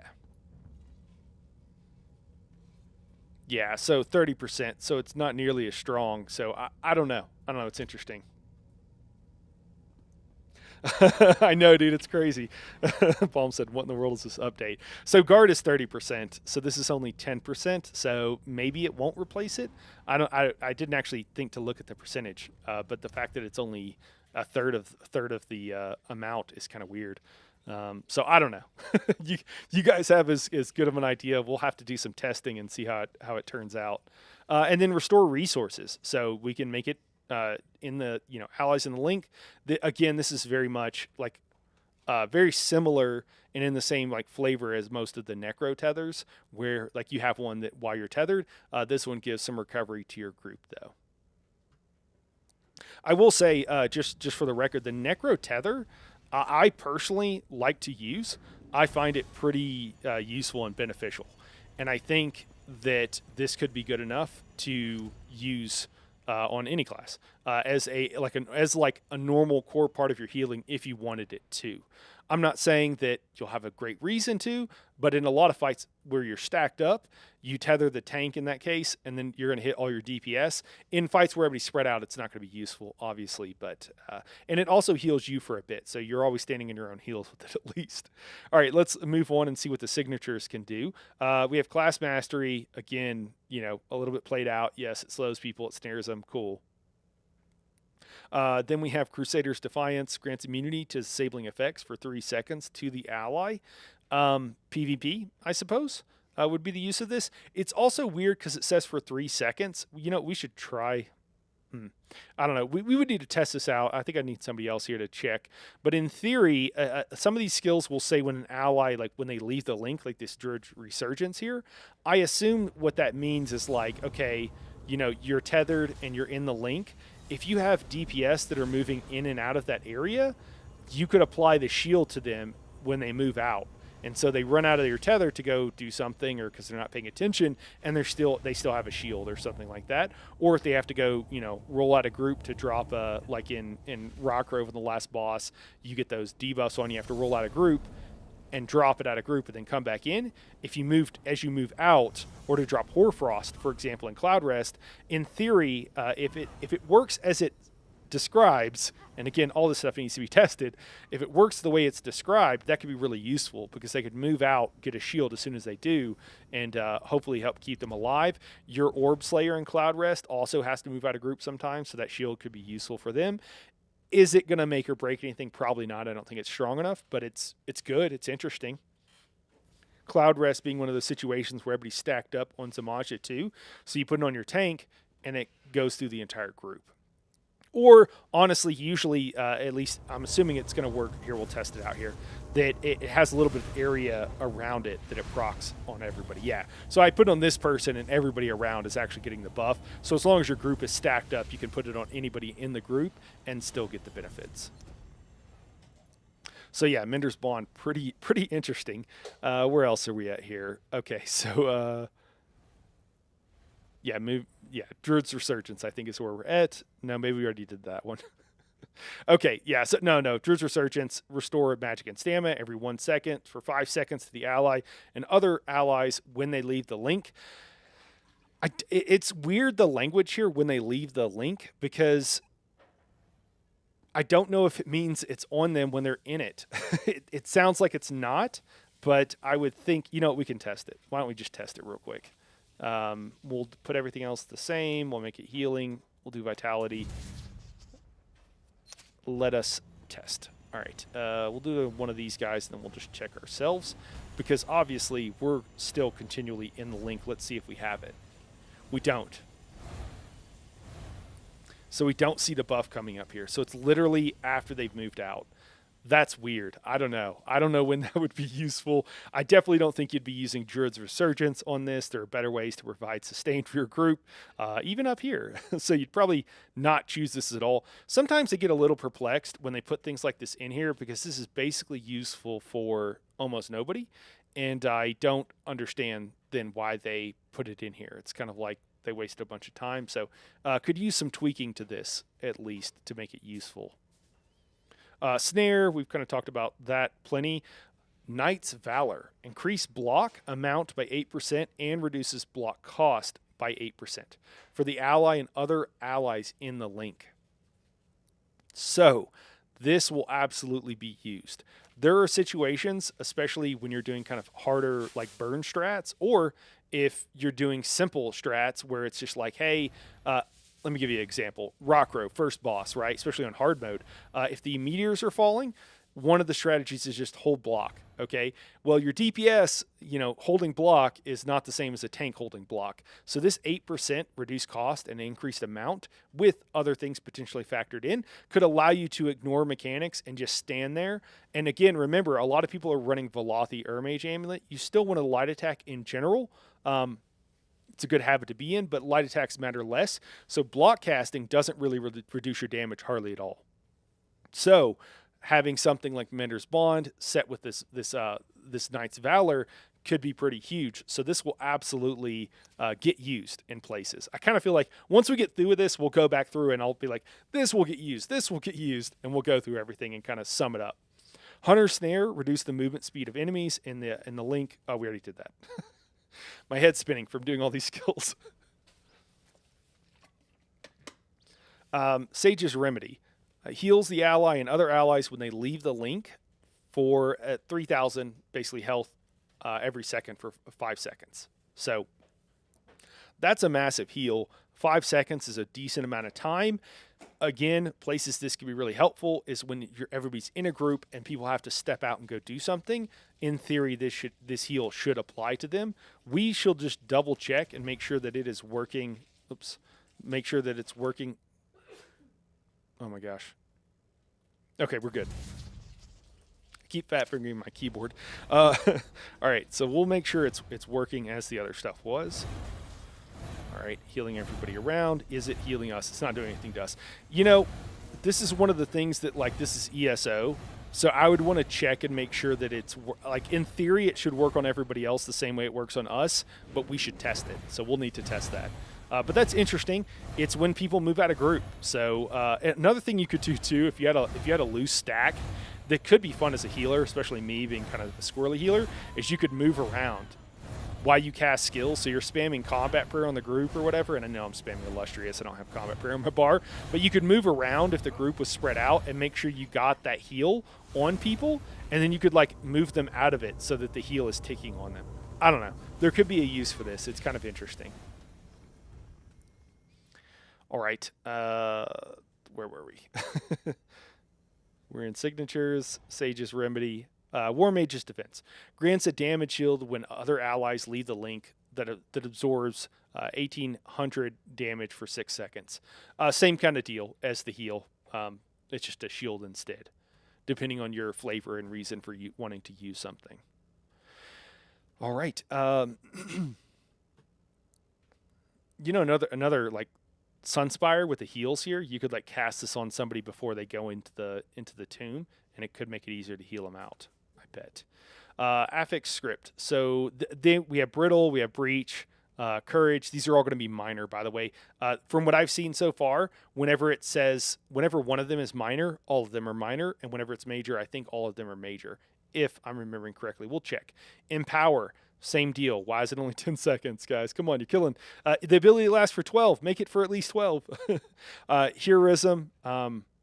That's actually for you and your allies. So everybody can always have minor heroism. I'm trying to think off the top of my head. Where do we normally get minor heroism from? And I don't remember. So let me look real quick and see how many different sources we typically have. So, do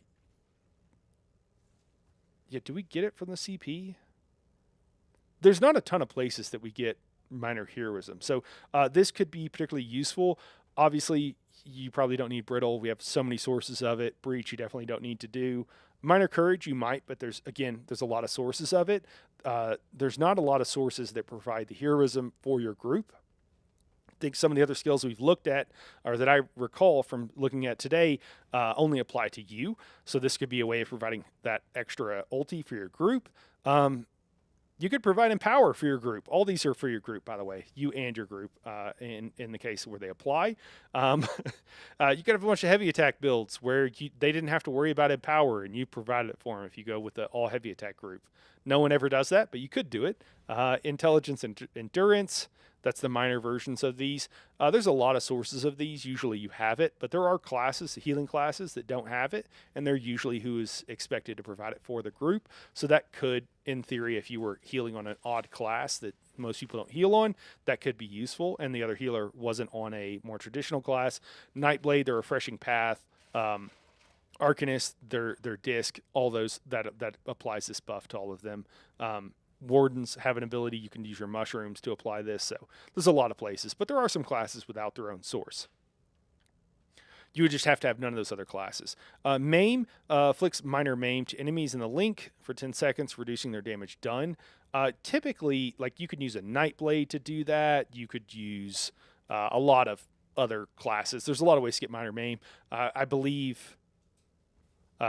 brittle, if you're applying that, so if you're using Frost Clench, so you probably don't need to be applying Maim, but again, this is, never mind, you're not going to use this solo, but there's some situations. Protection, also being able to provide protection for you and your allies. We can kind of build out some skills a little bit. I don't know if we'll have time today. This is so much going on. Usually heroism pots, of course, so not having to use heroism pots, it's kind of nice. Keith, I was just thinking, man, aren't there, I guess it's just certain classes. Is there really no other place? Is it just the heroes and pots? That's right. I don't know why I'm asking. That's definitely right. Thank you for reminding me. Sometimes the major, minor, and all the buffs make my head spin. Minor protection is also another one, providing it in an AoE to your group that could be pretty huge. So if we just kind of like 5% reduced damage taken, Crypt Cannon gives it as well. Okay, cool. Yeah, and that's a single target thing, so it's just for you. So this might be, so absolutely, now as I say this and we're talking about it, you'll pretty much always be doing heroism, or somebody will. And it could be that both healers are running this ability and the other ones are doing something else. This vitality could be very helpful, again, depending on your group composition, if you're in a trial group as opposed to, a duo or a dungeon. Protection, same deal. There's not a lot of great sources to apply that in AoE. There's tons of things here. So if we kind of like look at this, how would we build out a skill here? So obviously, if we need the mitigation, potentially we would just use this, and the fact that we can like slap a heal on it potentially, or some sort of extra block mitigation could be useful. Champion points, hope and fusion. That's where we normally get it. Okay, if healed while under 50% health, that's what I'm thinking of, which doesn't happen in a lot of places. So the fact that we could have this all the time. Thanks, Keith. I appreciate that. There are a bunch of sources of minor heroism sources, but not a lot for the group. Okay, Cool. Thanks, Mom. Appreciate it, guys. Helping keep me honest here and remembering things. So yeah, I'm trying to think of what you would choose here. Transferring the ultimate is kind of weird. Like maybe that would be good. Maybe it wouldn't be. I'm tending to think in most situations you would use this as a heal. You guys tell me if you disagree. So I'd probably choose this as a heal. And then for our signature here, I would think that probably... I mean, that's a great question. What would we do? Would we do another heal? Just a huge heal over time if they leave? Either heal or... Knight's Valor is situational. The recoveries we generally don't need. The disabling effects, in a trial, I'm talking about trial settings right now, guys, just FYI, the context I'm talking in. So I think we would go with Remedy, and then I think we would go with Heroism. I think that's how we'd probably build this out most of the time. It would replace one of our major heals, or it would be a major heal on our bar with those two things, and then it would also provide heroism. So that's probably how we'd build that out. It's just kind of weird because like a lot of these are like, oh, we get all these buffs, we don't need them in a group setting. In this situation, like, oh yeah, we want protection too. There's actually quite a bit of things you want. And actually, I should have talked about this. If we go back just a little bit and we look at the contingency, we can do the same thing. And I forgot about this. I was playing with this earlier. Reduce damage taken by 8%. Yeah, that's massive. Actually, let's just make sure there's nothing better. I think a famous chess player once said this. I don't remember who it was at this point anymore. But if you find a good move, look for a better one. And I'm paraphrasing. But so we look at this and we go, oh, that's good. Let's just make sure there's not a better one that we're not missing.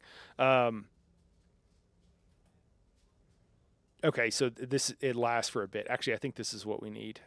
Well, we'll see. We'll see. Because how does that change it? I guess it depends what we choose here with the protection and what have you. But this already lasts, so... Yeah, it already lasts for 12 seconds. So this contingency, though, can be a really good...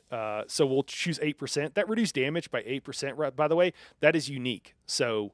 that reduces your tank's damage by 8%, and this is a decent decent area ability, unless that only applies to us. If that only applies to us, that's not good. Maybe that's it. We need to choose this so that it applies to everybody else. Yeah, that's what we need to do. Yeah, there we go. And now we can apply it in an area. I don't know. It's a little bit unclear to me, unless I'm missing something. You guys chime in if I'm missing something. But either way, this is a contingency thing where you could hit this, and then it could provide a heal, also reduce damage taken. You could provide minor protection because you need some way of providing that, or you potentially might want some way of applying that for your group in an area. Am I just trying to troll by calling it spell crafting? I mean, I don't know. Whatever you want to call it, skill crafting. I'm not really trying to troll though. Names of things I honestly whatever. Endless Archive, Infinite Archive. As long as you know what I'm talking about, I'm not trying to troll. Sorry if it's annoying. Yeah. So, anyways, there's other ways of building out these kind of utility skills other than just the Mentor's Bond. And I think if you go through and look at these, there's so much here that while a lot of it, like much of ESO, you can ignore, kind of disregard depending on what your use is. There's still enough of it that you kind of have to. There's a lot. You kind of have to go in with the intention. Okay, like let me look through this. Similarly, let's talk about shield skills now. And actually, this is gonna be to the minority of people. Maybe we'll go down to Smash. Since most people play DPS. So this is a two-handed ability. So if we're looking at a bleed build, we have bleed damage here. We also have magicka and physical. I will say you could absolutely make a really strong magicka build. It's everywhere in these. But bleed is interesting. You could give yourself a damage shield in the two-handed skill line or heal yourself. This is kind of the situation with some of these where if you don't have a good class heal, you could use many of the other skills, but you could also use a two-handed skill, I suppose. You can taunt. I think a lot of people are going to think fake tanking with this, and I think that's absolutely what some people will do. But I will say that you could use this as a way of, if you're with a friend, of getting aggro and not having to use something like the Undaunted skill line to taunt targets. If you're with a friend and you want to hold aggro or something, could be some utility there. We have stun, we have knockback. Again, mostly going to be for PvP. And I think that covers everything. And then, of course, the healing and shield we already talked about. Looking at our signatures here, class mastery.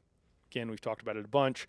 Removes and grants immunity to snares and immobilizations for 4 seconds.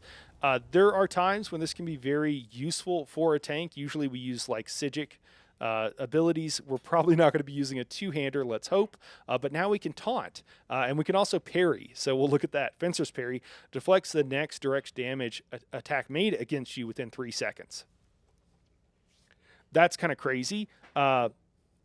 I don't know what deflects means. I don't know if that means it does nothing. That's what it seems and sounds like, but I don't actually know. Could be interesting. We've seen parry being used on a couple of things. We also have a mythic that allows us to parry. There is a situation I could see you tanking on a DPS. And I'm here for it. I want to try it. I know Baum does. I know Baum wants to try it. So there's situations where, and parry comes up in the dual wield line as well. And my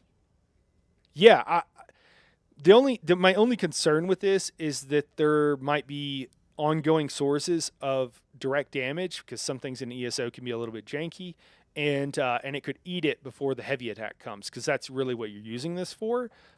But it's interesting, that's for sure. Druid's Resurgence, restore 1,000 stamina over 10 seconds. So, does this not have a cost? Oh, we got to pick something here. Okay. Can we, let's see if we can make this cost Magicka and get it to refund us stamina. Can we do that? Is that a possibility? Oh, I'm too far down. Let's see. So probably want to do magic here. Yeah. So we can trade Magicka for stamina. That's interesting. Again, would be most useful in a tank, but it is still interesting to know. What else we got here? Already talked about Fencer's Parry. Again, really interesting to see how that's going to work. Immobilizing Strike, PvP type thing. Leeching Thirst heals you for 35% of the damage done.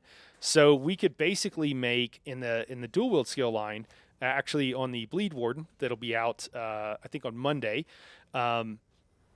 we use bleed damage because we're using a set, I believe it's Drozokar that provides us, and that might be the other bleed set, but one of the bleed sets gives you 20% extra bleed damage, and it makes our spammable that we use, we actually use the weird odd morph of the dual wield skill line that provides, it does bleed damage and it also heals you for a percentage of the damage caused. So now we can kind of make that in the two-handed skill line instead if we wanted to. So that's kind of interesting. Leeching Thirst, Lingering Torment deals bleed over time. This again, remember, if we change this to magic, it's going to change it to magic damage over time. So again, the 5-second duration is a little bit odd, but this could be a decent, potentially like spamble or semi-spamble for your bleed build. Again, is it going to be meta? We'll have to look. And I think, what damage it does is going to depend. But if you're going with a themed build, it could be quite fun. We also have a heal over time. So this is kind of a situation where you could make kind of like the Nightblade Swallow Soul ability, where it does damage up front, and then you get a heal over time from it. And I think that's it. Oh yeah, I'm sorry. Wayfarer's Mastery grants you a bonus grants you the bonus of the follow-up passive. Okay, so this is interesting. Let's look at what the follow-up passive is. Okay, so if we go to our two-handed, and it's going to be here. When you complete a fully charged heavy attack, your damage done with two-handed attacks is increased by 10% for 4 seconds. So, kind of odd.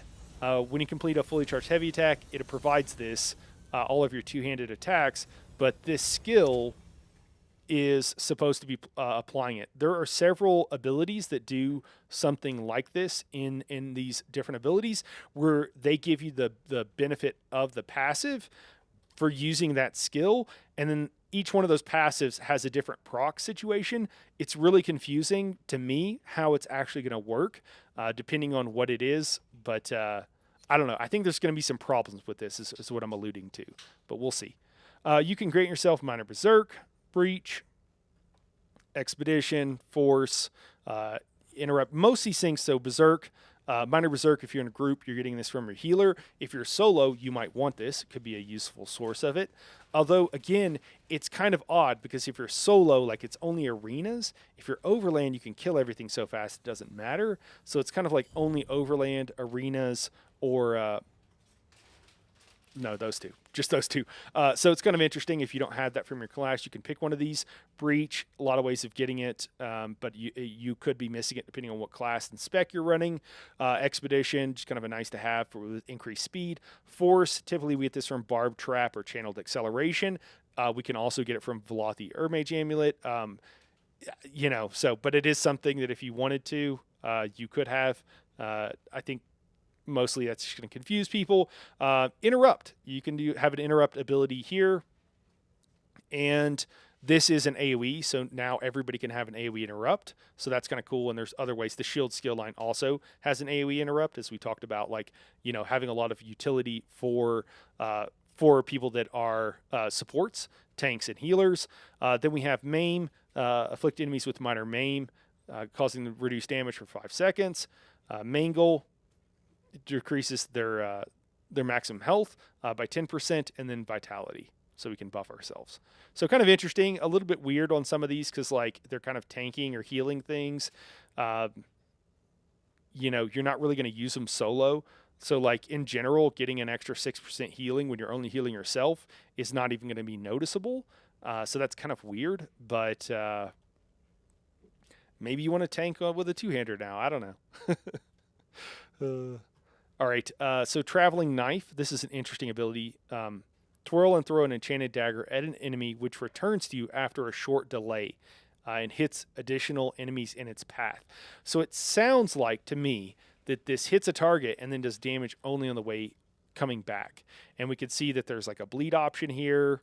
We have magic, physical, and poison. Again, poison has now a built-in execute, so kind of an interesting ability.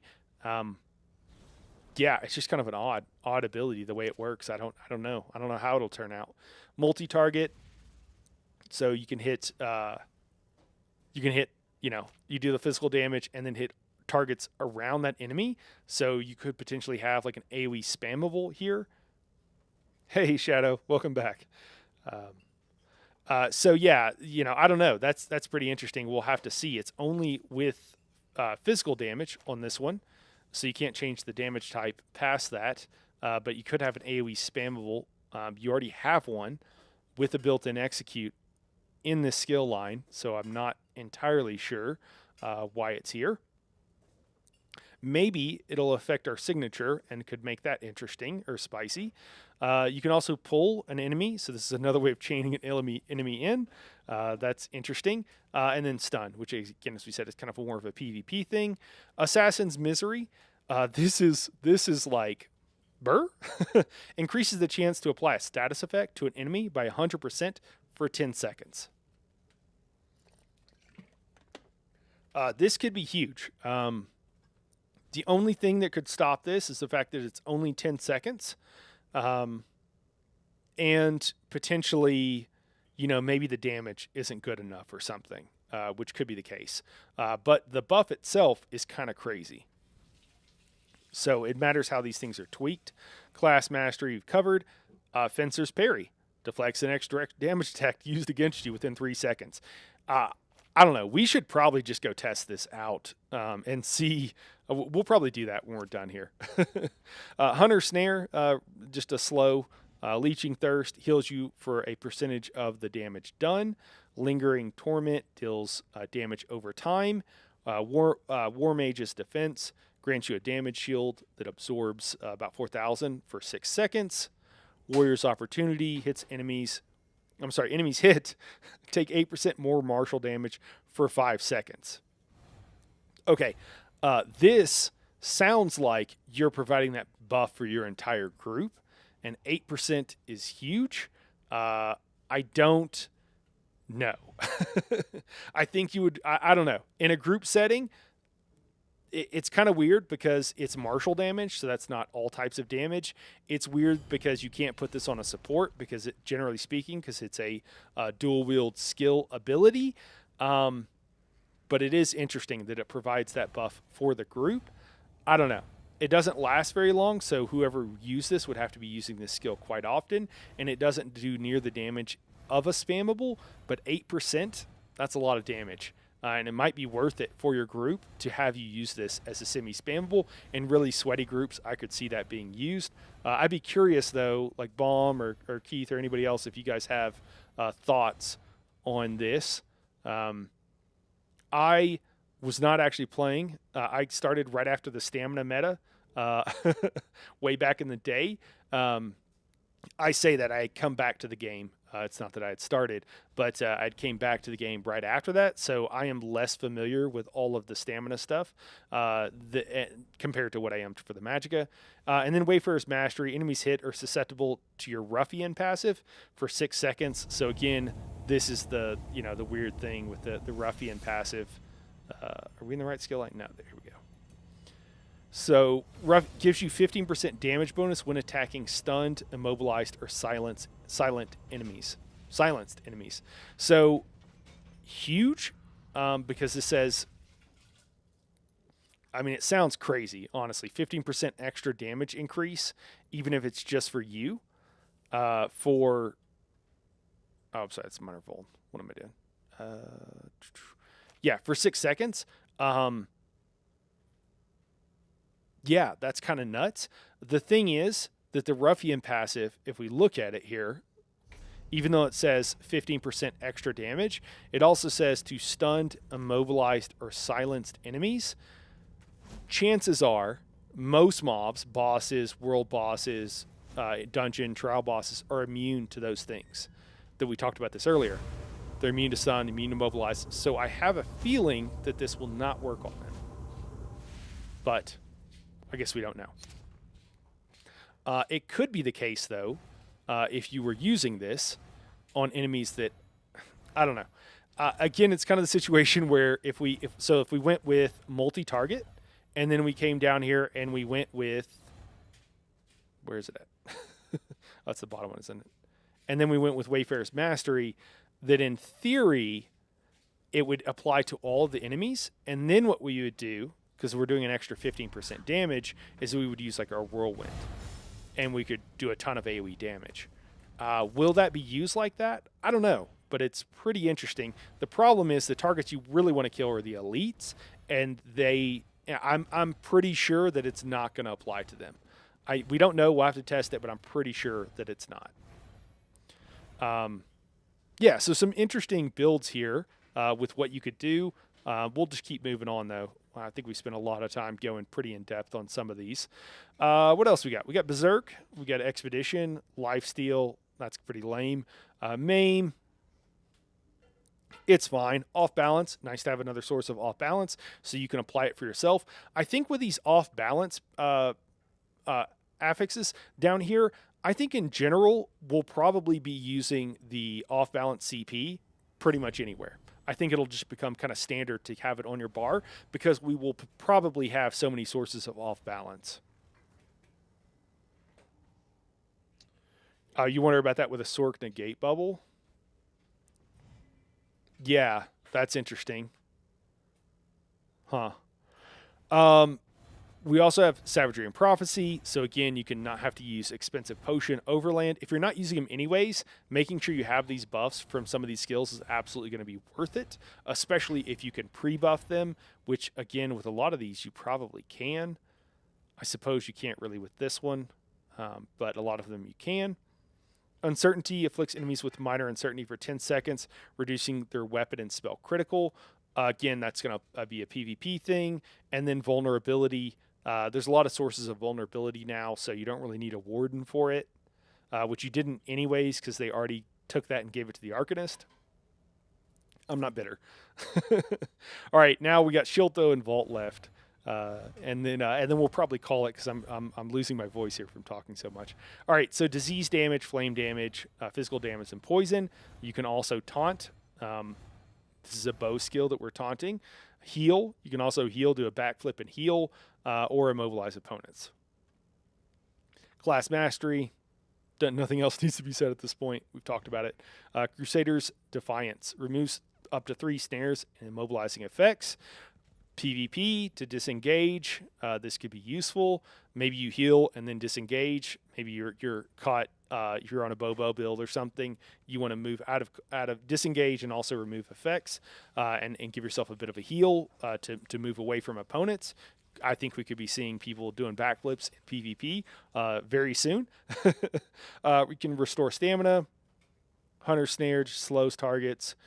We have a damage over time portion to this ability, so if we wanted, we could do a disease over time kind of ability, or whatever we wanted here, poison, what have you. Sage's Remedy heals you for heal over time, so again, we could do that burst heal with a heal over time. Thief's Swiftness removes a stack of roll dodge cost penalty and reduces fall damage by 50% for 20 seconds. I could see this definitely having some utility. For those who don't know, each time you roll dodge, there's a debuff that makes your next one cost more. It only lasts for a handful of seconds, but if you're having to constantly roll dodge, it stacks up until it's just like it costs too much to continue to roll dodge. So you can't just continually infinitely roll dodge and avoid stuff. So that's kind of cool. Let you roll dodge one more. If you're PvXing, that might be useful for you. Grant the bonus of the Hawkeye passive. The Hawkeye passive, I don't understand how this one works. This is one of those that I was like, I saw this and I was like, I don't get it. We'll pull it up. Hawkeye, dealing damage with a light or heavy attack increases the damage of your bow abilities by 5% for 5 seconds.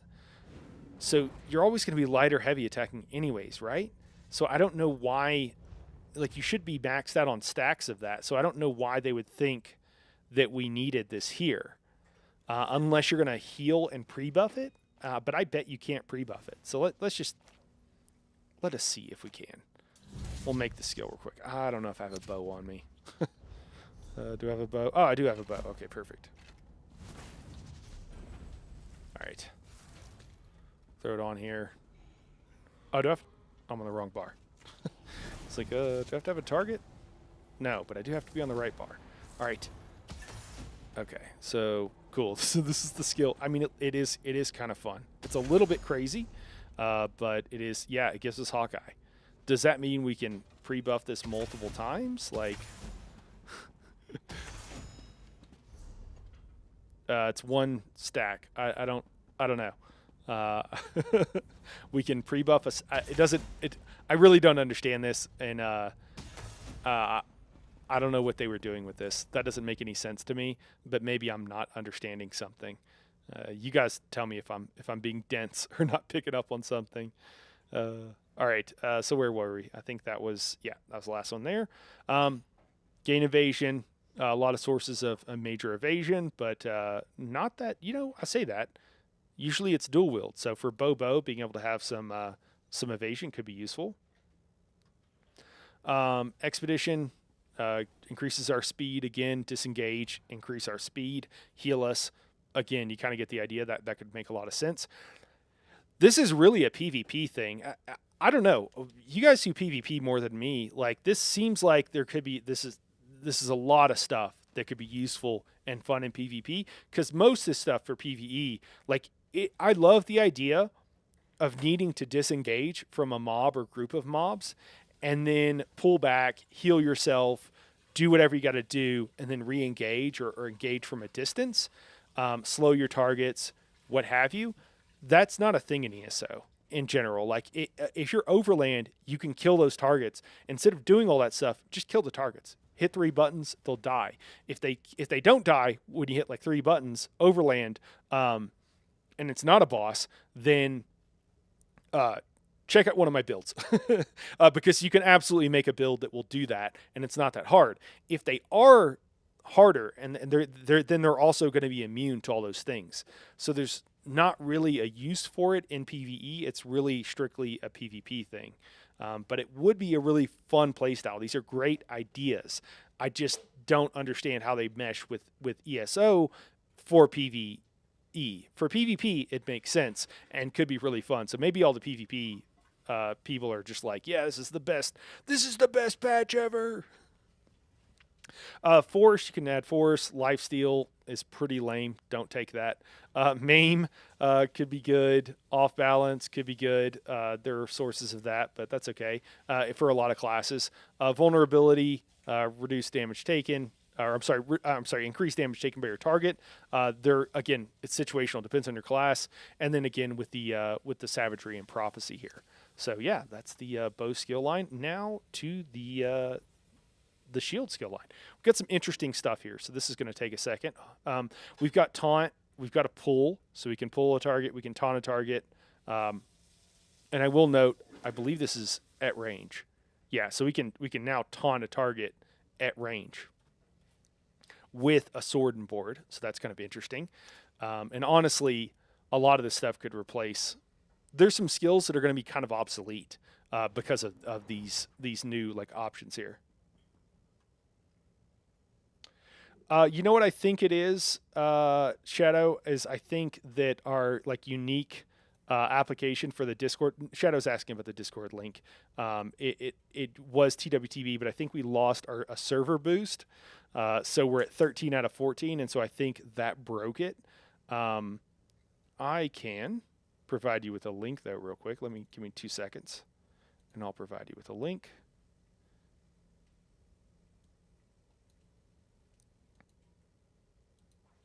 And I'll just drop it in chat here, and then I'll fix that later. I'll get us boosted. 1 second.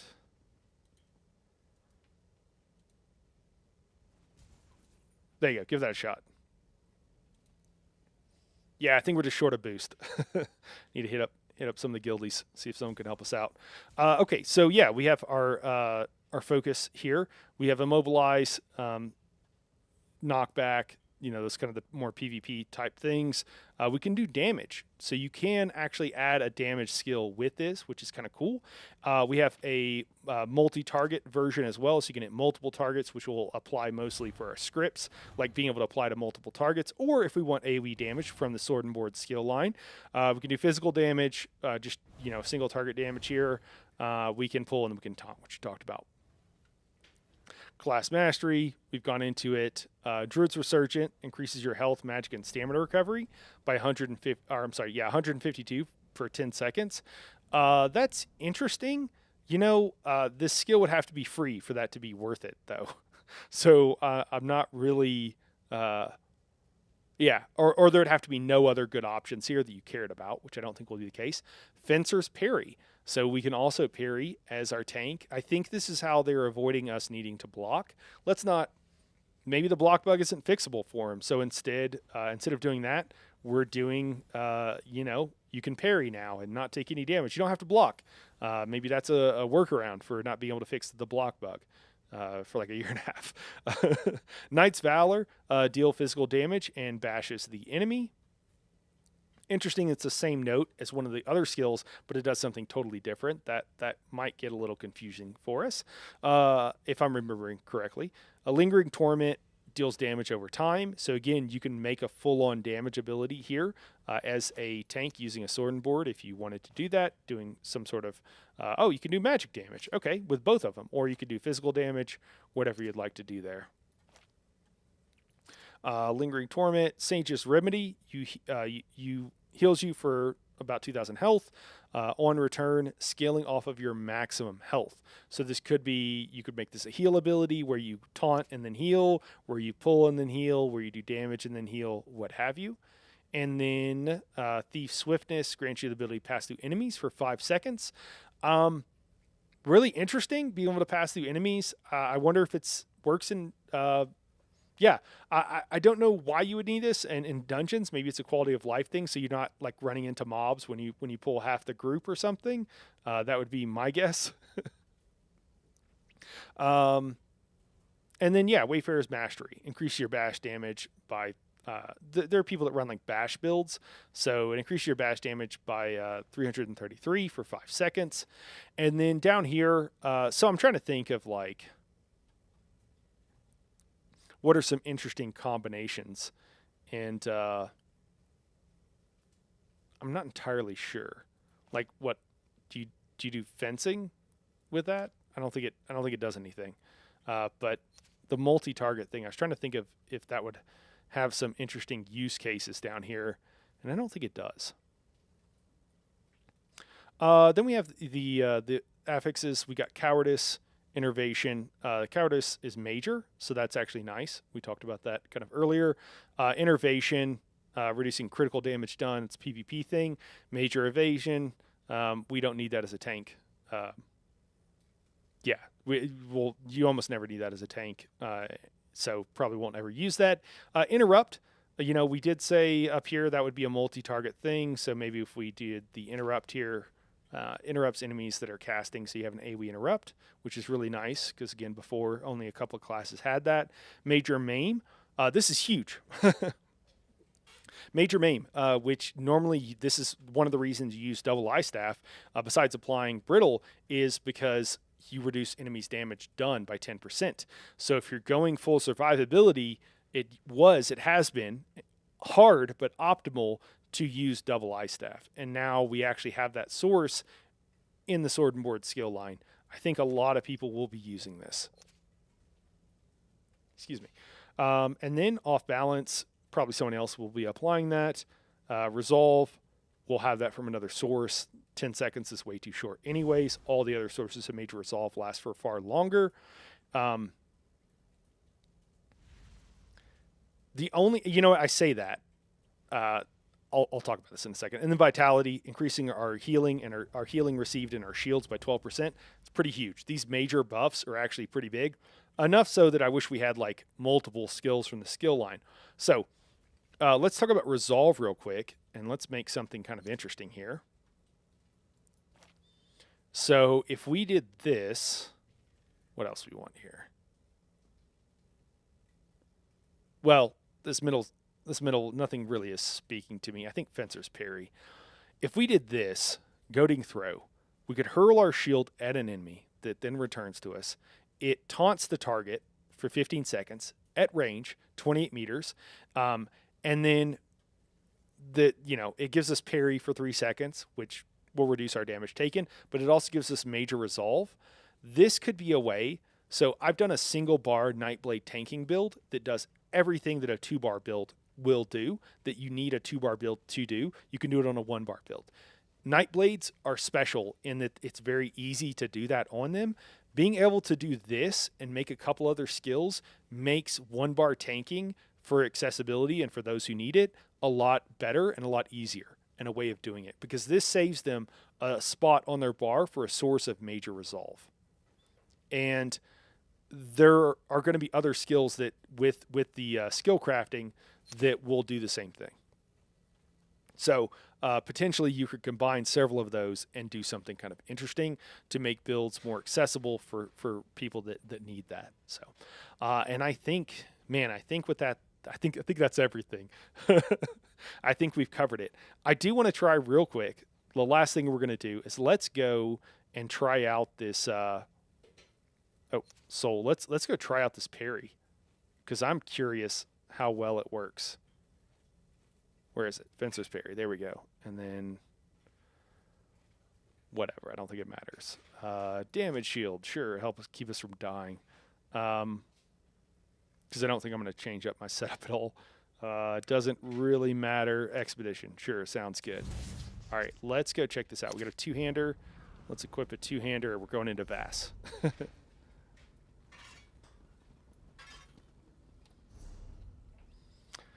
Well, I appreciate everybody joining as we're kind of winding down here. You guys let me know, again, if anybody has any questions about anything. Happy to still answer while we're heading off to Vass. Or, also, I should say, if you guys have any thoughts, please make sure it's on veteran.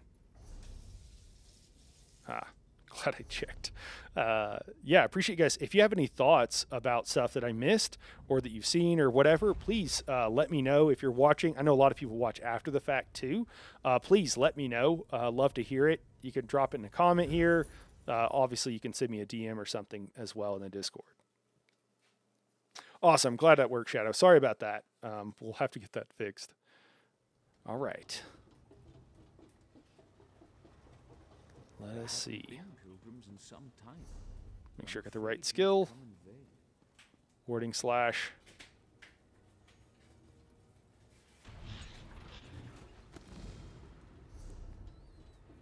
Gives us a shield. Deflects an extra damage attack. Yep.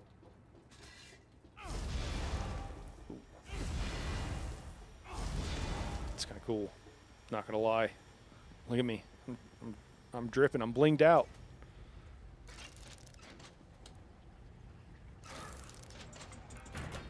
This is a great place to come practice as a tank, by the way.